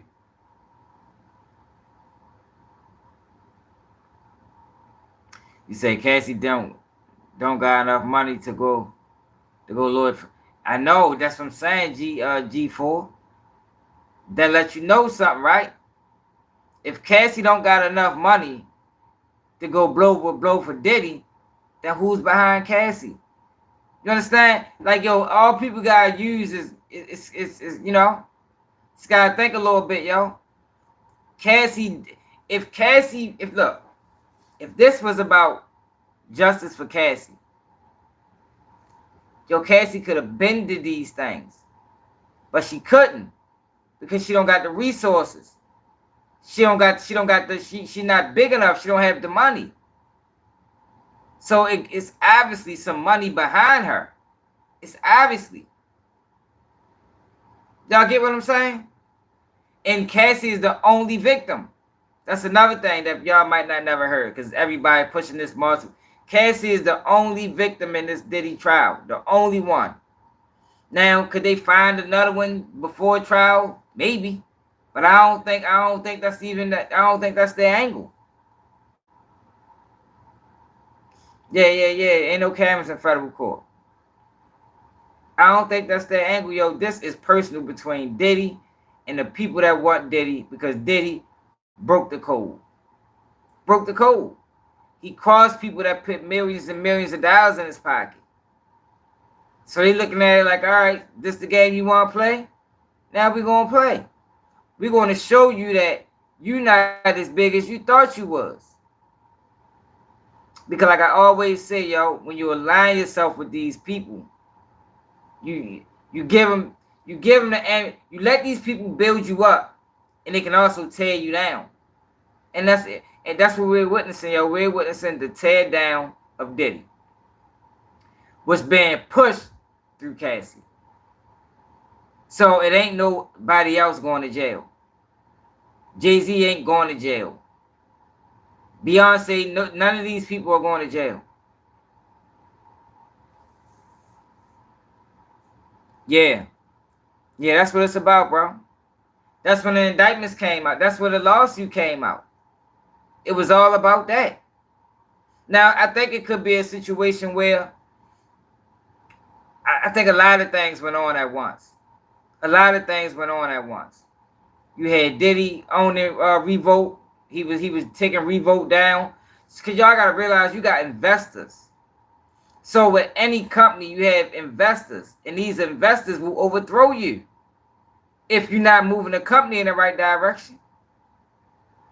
They'll overthrow you. Before I take a loss, you got to go. Yo, he got rid of almost all his assets. Like my man said, this is a motherfucking clearance sale on Diddy assets. This ain't he might even beat the motherfucking case. Who knows? Because it might not be about jail. It's about teaching him a lesson, not to ever play with us again. Because we made you and we can break you. That's it, y'all. It's not no more victims. Like any platform telling you there's gonna be a multiple victims, it's not that. Go to one of the videos. We read the whole indictment. Oh man, suit to Thailand, man. Straight up, man. Ain't nothing wrong with that. YouTube know where the real at. It's one of the best channels on here. We keep it all the way 100. We ain't with nothing flawed. But yeah, I just wanted to say that. Damn, we got a lot to get to, y'all. Shit. We got 2 more topics, yo. We got Diddy, not Diddy. We got Dame Dash and Jay-Z. We got Dame Dash and Jay-Z, y'all. So, people not familiar, Dame Dash and Jay-Z been in a legal battle over the rights to reasonable doubt. It went all the way up to the courts. The courts is forcing Dame Dash to sell. Now, Dame Dash was trying to set up an auction to get rid of reasonable doubt. Said he had a few takers. And he was giving out a Rockefeller chain. Now, Jay-Z and his legal team countered that by saying that they got exclusive rights in 3 years. So, Dame Dash, it kind of scared the potential buyers away, because it's like, how I'm going to buy this from Dame Dash, and in 3 years, Jay-Z got the rights to it. So nobody wants to waste that type of money. Nobody wants to put themselves in that type of situation to spend $10 million just to give it back to Jay-Z in 3 years. So, I guess Dame Dash appealed that. And, my bad, y'all better get to the smaller camera. And this is what he had to say.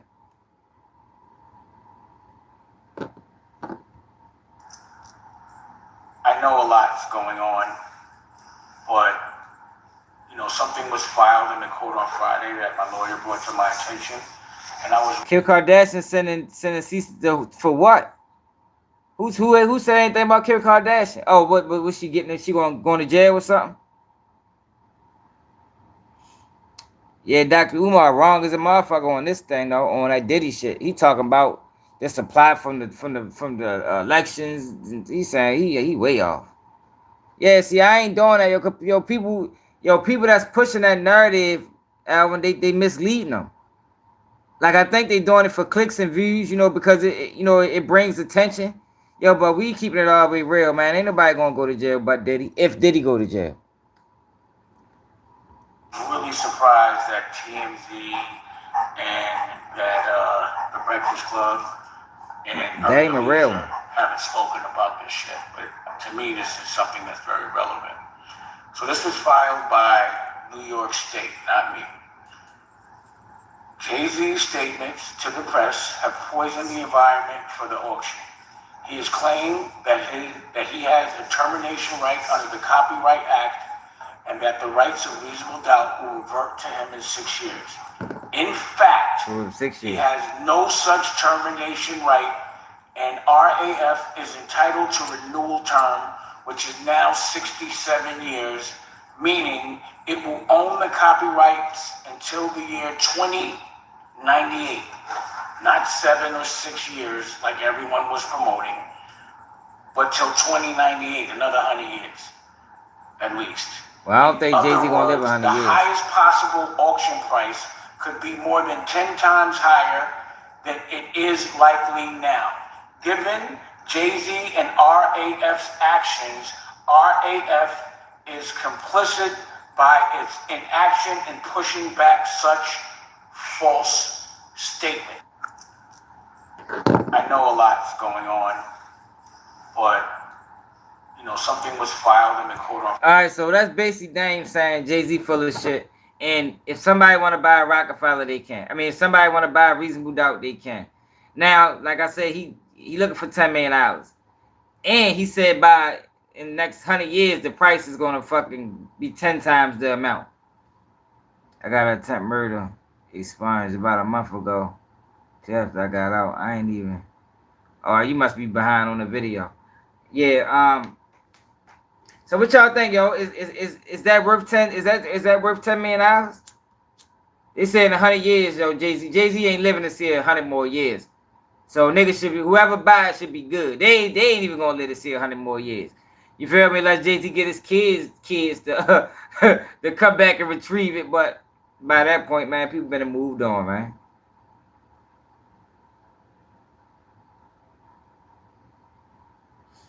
Yeah, yo, Diddy is a horrible person, but see, that's the thing, yo. It's not about Diddy is facing karma.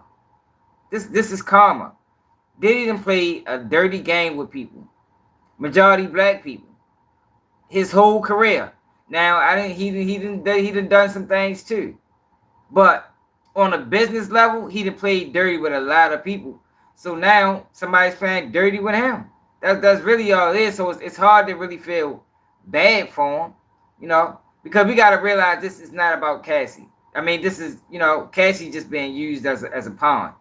This is about business, so if we looking at it just on a business angle and take her out of it, it's like, yeah, they doing them dirty.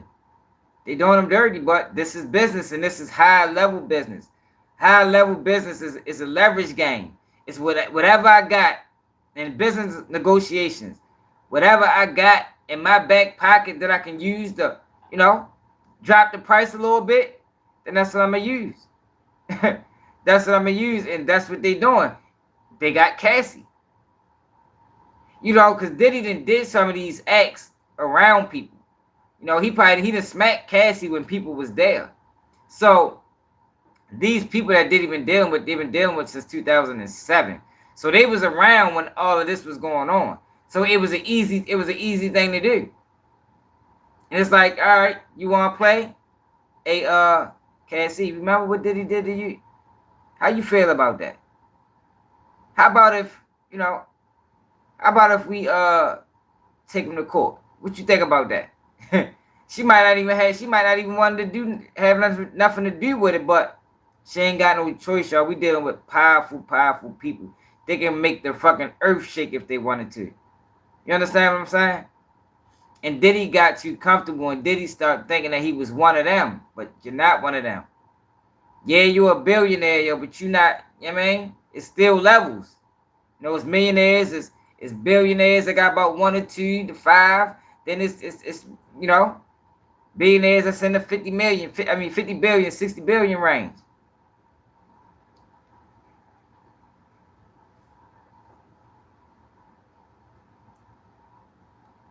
Yeah, also, I think that's what he's dealing with. That's what he's dealing with. But yo, I done talked about Diddy extensively. I think we gave the best information on it. I got a few videos out. I can check them out. Subscribe to the channel. And then we got the freshman cover, y'all. Yo, do anybody still take the freshman cover serious? Well, in this year's freshman cover, they got 2025. YTB Fat.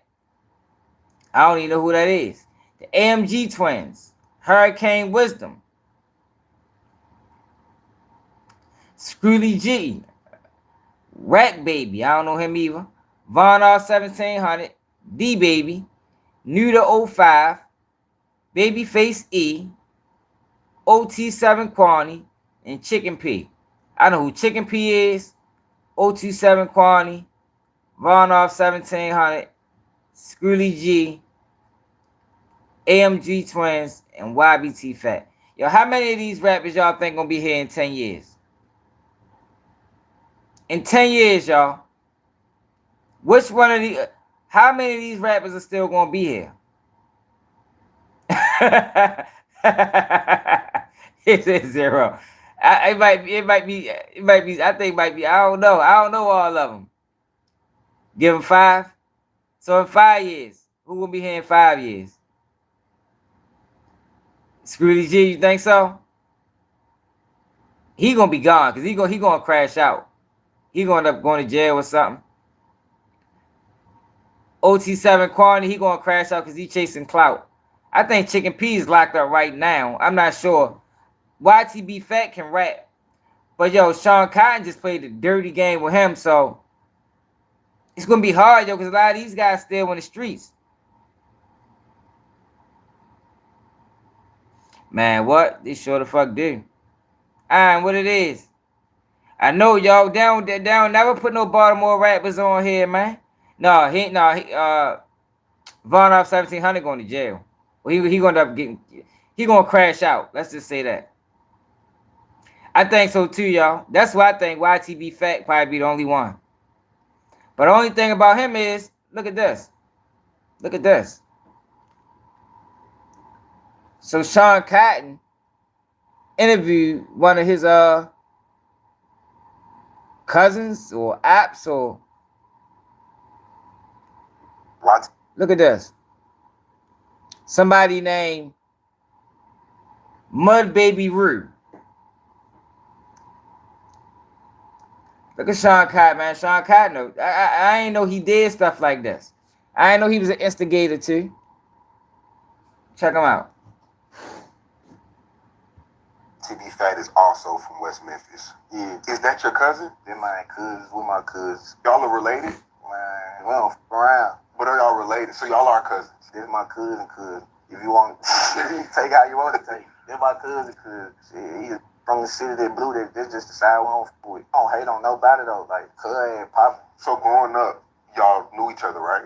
Hell yeah. They don't mind going on. Was there certain like family functions where you would see him at a young age? Used to be at each other, like come to my crib and go eat. He just grew up. His ass grew up. I grew up. Man, I ain't got nobody from Baltimore on there. Crowds and shit. We don't fuck with they side. They side don't fuck. We just leave it how it is. Just like that. Just like that. Like, what do people in the family say about that? Nah, my mama, they know him, but like the city knew. Once we stopped sharing each other music and texting and following each other, the city knew. Like they were like, oh yeah, them don't fuck with each other. But why though? It's a lot of. I still gotta say so. When like say somebody called, try to tell us, hey, I'm trying to get y'all in the same room. Like hell nah. So you would say no? Me personally, just because I know how my team feel, and I know what the morals I gotta stand on this. I can't fuck with either. Between both sides. G4B. Well, what about the other side? Yeah, can't speak for them guys. YTB Fat. Yo, why he had to ask that question, y'all? Like, yo, why did he have to ask that question, y'all? Well, who died? He said nobody from my side. He should have left it like that. What makes it instigating is, what about the other side? By him answering that question, he basically put a target on Shorty that he probably didn't even have on him before. And that's what would be so wrong, yo, when you got civilians interviewing street guys about street activity because they don't know. Like, yo, if that was another person from the streets conducting that interview, like if I would have asked them that question, I wouldn't have asked them about the other side because the other side not important. I'm talking to you. You understand what I'm saying? But by him asking him that and him answering the way he did, man, I don't know. I know ain't none of my guys die. You need to ask them. Yo, that's disrespectful. That can be taken as disrespect, yo, and that can be met with force. Understand what I'm saying? Sean Cotton dirty for that, man. Like, yo, these guys, they don't even care. It's like, yo, why are you even interviewing people? Like, they don't care about none of these kids they interviewing. Like, this is a young dude, man. Shorty probably 21. You understand? So you get him up there on your platform and you crash him out. You crash him out. Crashing them out for clout. That's all they doing.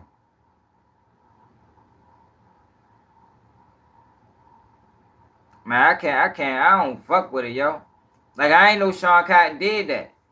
It's like now since he's saying the views that Adam is getting, and it's like instead of him staying firm and what he doing, he participating in the bullshit too. But I can't be surprised because he interviews Charleston White, and Charleston White is a clout chaser. See, what y'all gotta understand, because there's probably a lot of new people. I don't even see my normal people. It's a few of y'all. What y'all gotta understand about clout chasers, yo, is clout chasers. You can't have morals and be a clout chaser. You can't have integrity and be a clout chaser. Because clout chasing overrides all of that. So, Sean Cotton bringing Shorty up here, knowing he's chasing clout, is ultimately going to end up crashing him out. For the love of the money, that's what they are doing it for. Y'all seen the conversation I had with on the Couch TV about interviewing the kids. They said, "Well, shit, yo, they got money too. You know, they're money grain." I said, "Dang, so people just take all money." You know, I remember when people said all money ain't good money. Y'all remember that? Like, that don't even exist no more. People taking all money. Like, it don't even matter. But yeah, that's not how we was raised, man. We was raised all money ain't good money, man. All money ain't good money. We need to bring that down and pass it to, we need to bring that back and pass it down to generations, yo, so they can have that knowledge. You understand? They need that knowledge, man. Because right now what's going on is everybody is taking money. Right. Morals over money. Okay, so you know that's what we talk about all the time. That is the thing to do now. Sacrifice your morals for money, yo. But when you sacrifice your morals for money, you also sacrificing your integrity. You sacrificing a lot for that bag, man. You might sacrifice your life. Like, oh, people gotta get right, man. Man, suit to Detroit, man. Straight up. Motherfucking Dirty D. Yeah, but you might sacrifice your life, man. Because we seen it so many times. We seen it so many times, y'all. Exactly. What profits a man to gain the world and lose his soul? That's real. But it's like this generation don't know that saying, bro. They don't know that Bible verse. They don't know that's real. And that's why we saying what we saying right now, yo. That's why we saying kids getting interviewed. I had to say something to Willie D today. Like, goddamn, Willie D, yo, you keep saying these dumbass skits. Like, you can't think they real. You keep saying these stereotypical skits. Yo, what that skit said? Do I got it? I think I might have saved it. I go, yo, we just dealing with a whole bunch of sellouts right now, y'all. Oh, here, yeah, I do got it. Look at this skit, y'all, that Willie D shared on his Instagram. Like it's real. Look at this shit. I hate these skits, y'all. I think these skits are the worst thing that one of the worst things that happen with social media.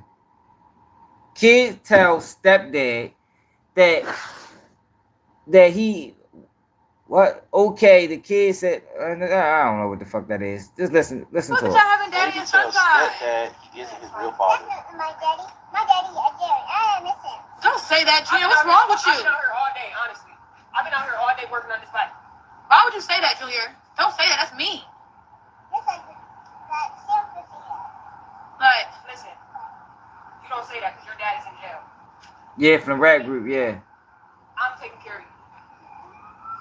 I bought you this bike. You need to start teaching him that I didn't tell him to say that. Because obviously he's hearing it somewhere. He's not here. Who told you to say that? Where are you hearing that at? Right, exactly. I'm being the father right now. Your dad ain't here. That was rude. That was rude. Probably not heard it from you. He didn't hear me say anything. Yes, he probably did. No, he did not. So where did he just say that from? I don't know, Junior. These are you two love, girls. You It love look your dad like. or your stepdad more? I love that one. See, I told you. But what I'm saying is, where did he say that from? Where did he get Who did you hear say that? Listen, man, I know that I done heard you say it before. It's I didn't say that. Junior, be nice to your stepdad. Y'all was having a good time. They for one, they two girls. He was stop. He's a kid. He's only 4. He's acting like that over a 4-year-old. I gotta be here, though. You hearing it from somewhere? But you're acting like over a 4-year-old. I Like, gotta be here. I'm the one talking. he just picked you over his dad. Like, Junior, do you appreciate your stepdad? Yeah, that one. See? Look at y'all. Quality time. Yeah. For one, they two girls. Calling it his stepdad. It's like, yo, and Willie D supposed to be a man of integrity. At least that's what he act like. You know, he tries to present himself that way. Yo, if you're a man of integrity, you're not sharing this type of shit on your platform. You ain't. Only people that share these type of skits is clout chasers. Because you know it's sure to get a reaction. It's sure to get a comment. It's sure to get a like. You chasing clout, bro. You can't have integrity and share that dumbass shit to your page. As an influencer or a blogger or, you understand? Now, if you just a regular civilian and that man, it ain't about nothing. Nah, bro, that shit don't make no point. Cause it adds to the stereotype, bro. It adds to the bullshit. Like, yo, you supposed to ignore that. When you see that shit, ignore it.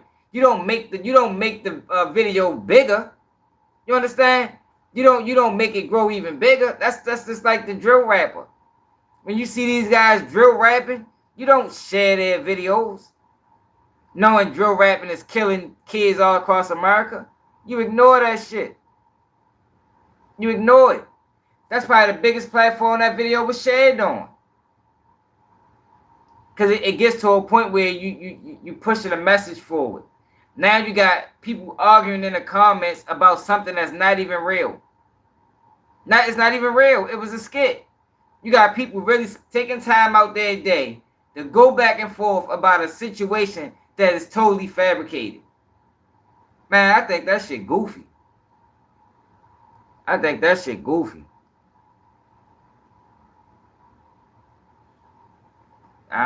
don't like it. I don't like it. And Willie D, you too old for that.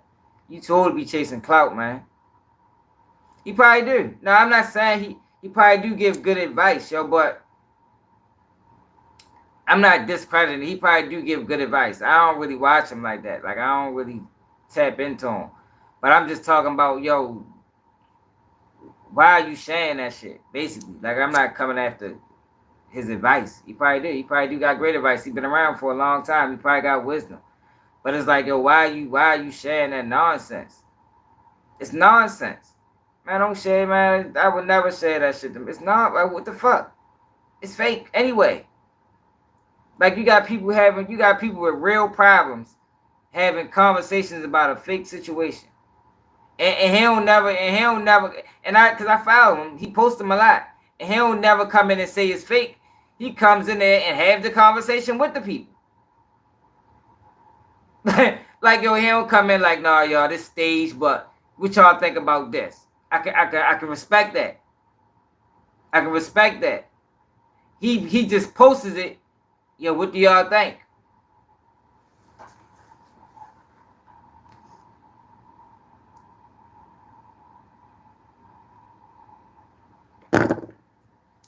This the caption. No physical examination required. The fact that she has been working on that bike all day proves she's not a man. Yo, what the fuck? That ain't even what, like, yo, what was that? It was fake, yo. It was staged. It wasn't no point of posting it. It was a wasted post.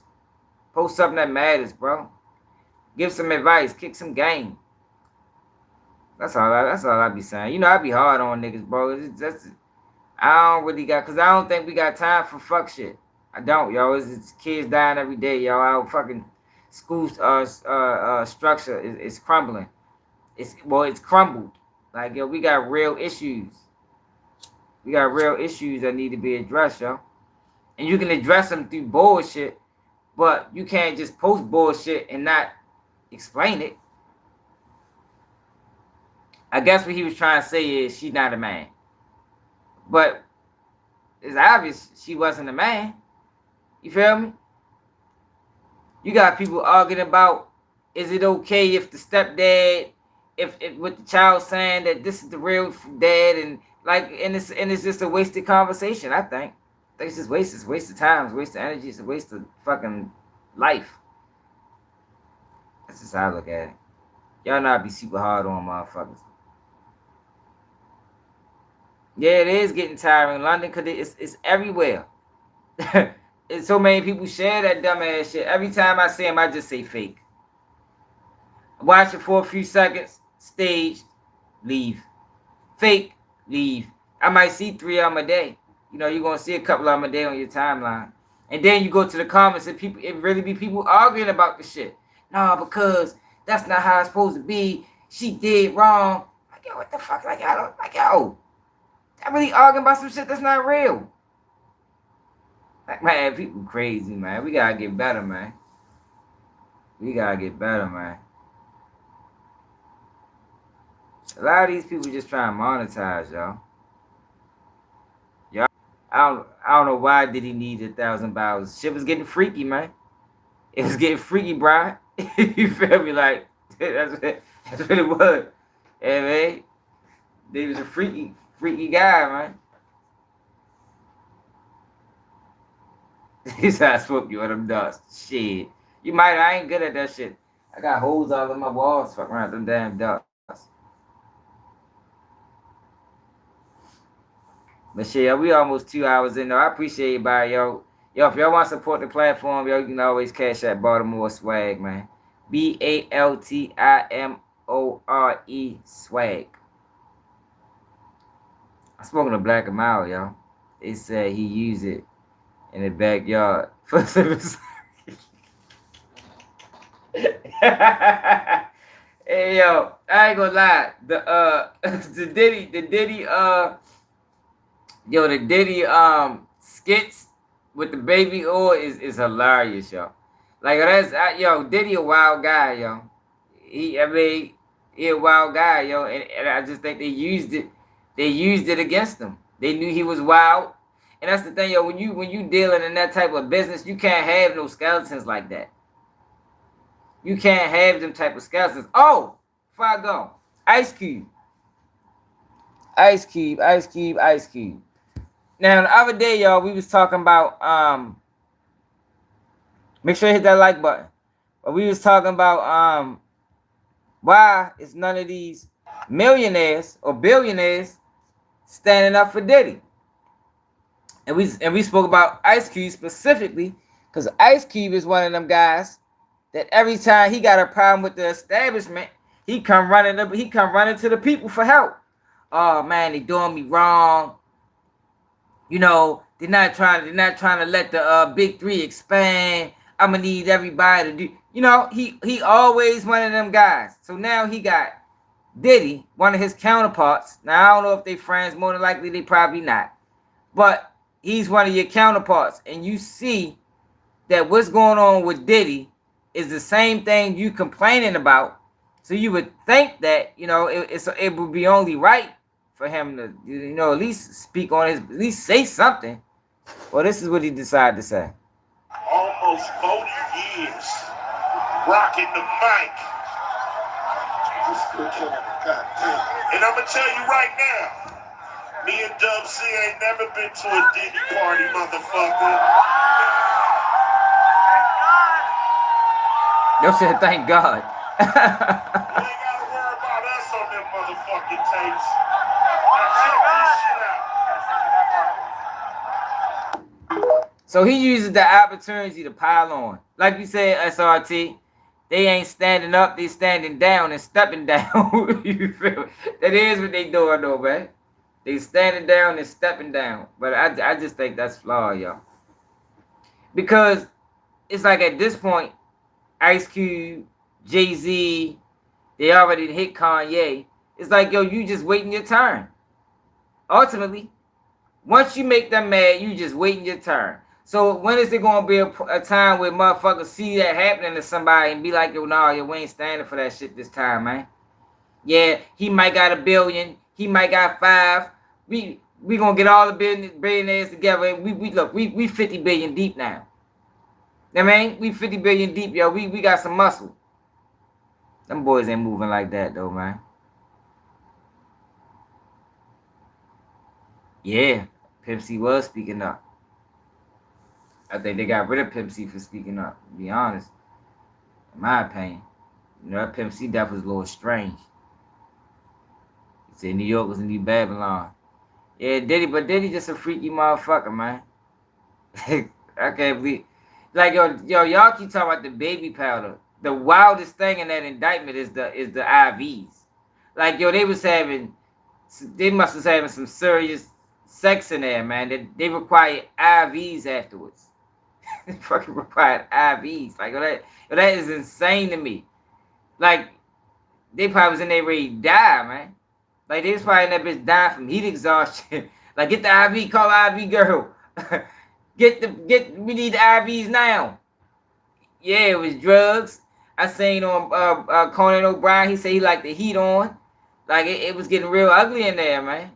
Like, Diddy just a fucking freakazoid. Yeah, freakazoid, man. And he should have known that his freaky ways was going to come back to bite him. Y'all heard about that. Fucking freakazoid. It's fucked up. It's nasty. It's disgusting. Like, I'm glad I'll never go to no fucking Diddy party. Yo, but it's not the parties, y'all. Everybody went to the Diddy parties. From what they say, it's the after parties that get wild. It gets wild, man. Big drugs everywhere. And hey, anything's liable to go down. You might see your favorite rapper there or your favorite singer. Who knows? But that's not going to come out in court because I don't think they want that to come out. Just because they got tapes, y'all, that don't mean they're going to release all of them. They might just release the tapes that's pertaining to the case. You know? So don't be surprised if when you hear tapes, you only hear Cassie. You ain't going to hear about nobody else.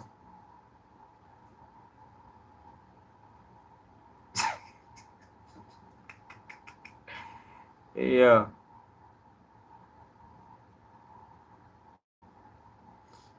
Man, they knew what was going on. They knew that Diddy been a freak. So I've been hearing about Diddy since I was fucking 12 years old.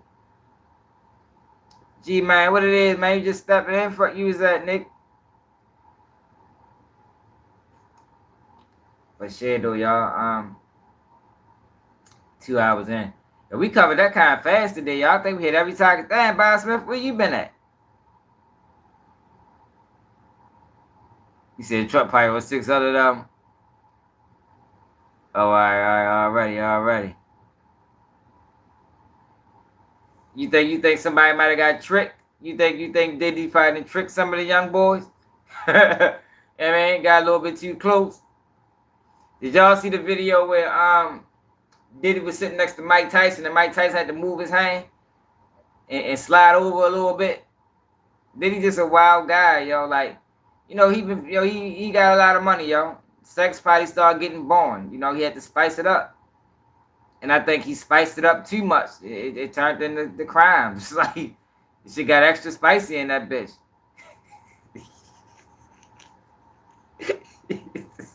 Let me stop laughing at Diddy, yo. Diddy wild yo. There's a wild guy, though, y'all. For real. Yeah, Mike Tyson, he be like Mike Tyson ain't wild his jaw for that. Yo, but it's still, with all that being said, y'all, this case is not about Cassie. This case is about business turned bad. This is when business get ugly. When it gets real ugly. That's what this is, y'all. And that's all it is. Like, it's not cleaning up the music industry. It's not everybody's going down. Like, it's not that, you know. You know, we've been hearing all these weird things about Hollywood for so long. So that's just because he's facing a whole lot of years, Victor. Whenever you're facing a lot of years in some prisons, they put you on suicide watch for like a week or a couple days, you know, just to monitor you.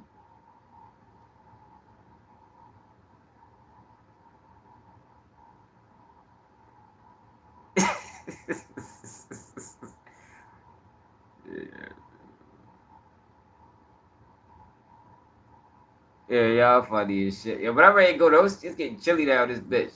But like I said, if you want to support the platform, cash at Baltimore Swag. Yo, you seen Ray J stick up for Diddy? No, hell no. What Ray J say? Yo, send it to me on Instagram, yo. Ray J, Ray J probably be having freak offs his goddamn self. Him and Whack 100. What the fuck Denzel say? I'm ready to take this phone upstairs. It's shit down here. What Denzel say?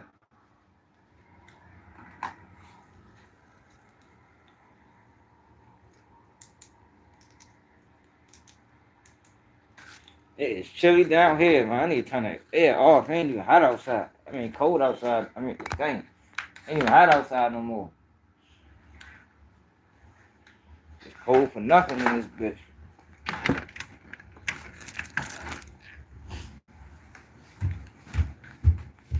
Oh, shit.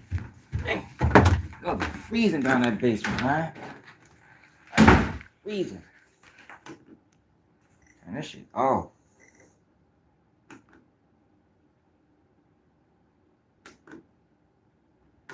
And I work this door the next thing. That's damn sure I've been in this house all this time.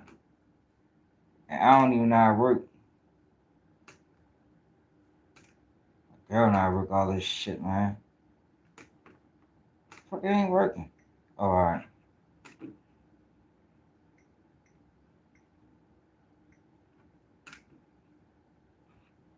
Turn that shit off. Cold as a bitch.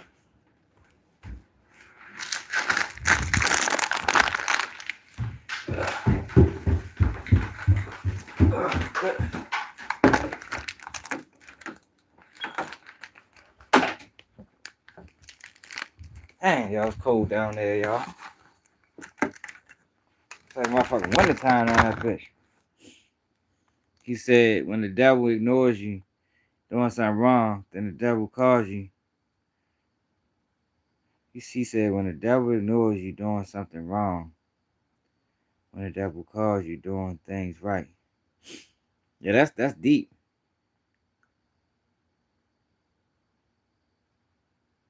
Yeah, that's deep. Yeah, you know, the chicken's coming home to roost, man. Diddy did some fucked up things to people, man. So for real, he really can't be mad. You know, sometimes, right? Like that's how I looked at my bit. You know, I did a lot of shit in my life. You feel me? So when I got caught for some shit, it was just like, yeah, might be time to lay down. I done got away with enough.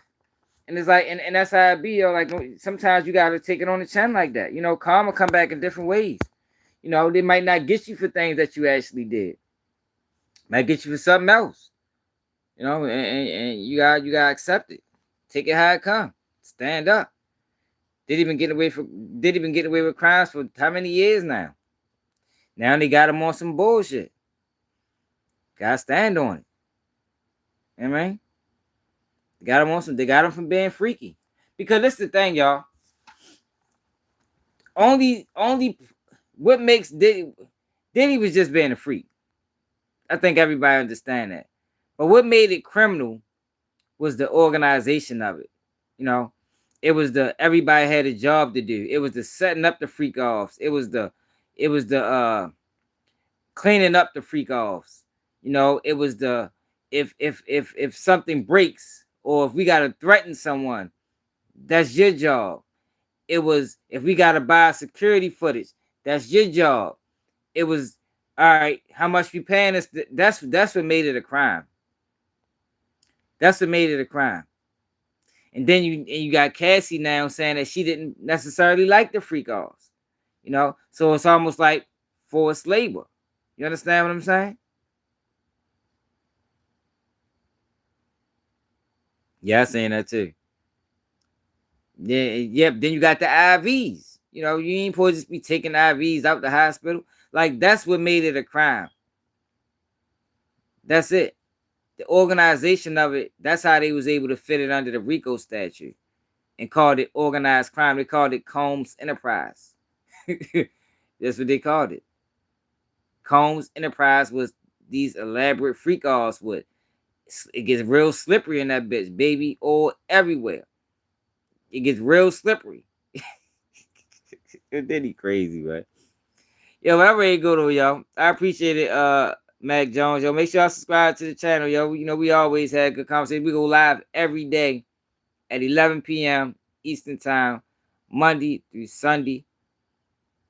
And we just kick it, yo. You know. We ready. We trying to get to the top.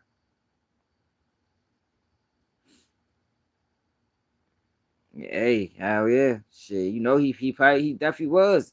Because when you dealing with business to that magnitude, it's about leverage. Diddy had a lot of leverage on people. He had a lot of leverage on people, man.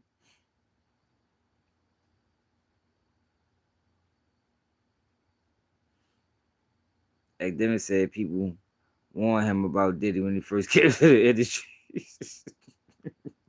And what he said, yo, stay away from that guy right there. Fuck away from him. That guy's freaky.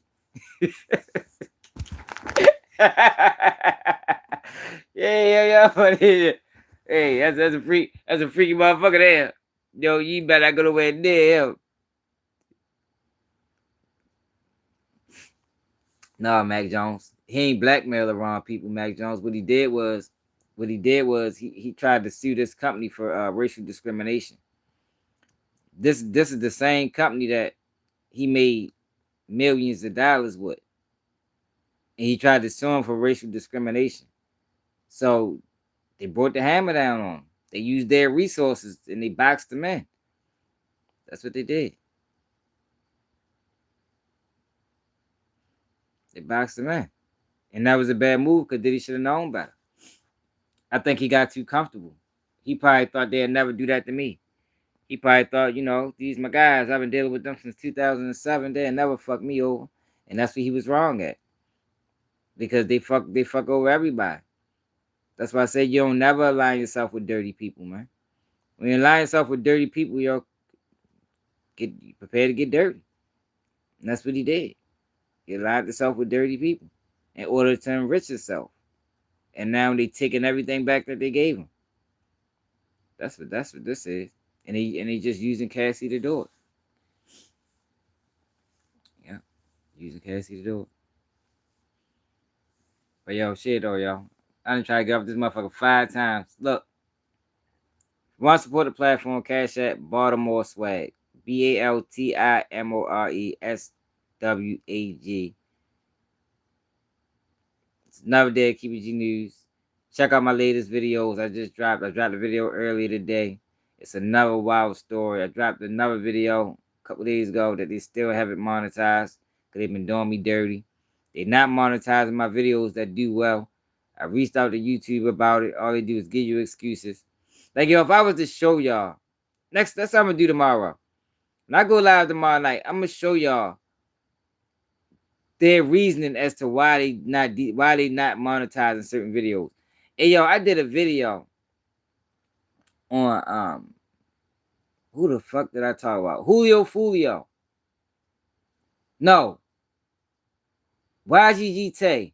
And they said all through the video, it was recreational drugs. All through the video. I showed a clips of music videos. No drugs in the music video. I don't do drugs while I'm more alive. Especially when I do uploads. I don't even smoke on my uploads. Though they said they didn't monetize the video because it was recreational drugs all through the video. Like, they just make up some of the wildest reasons not to monetize the video. And it's like, it's nothing you can do about the shit. Shit is crazy, yo. They've been doing that shit to me for 3 months. But, I'm out.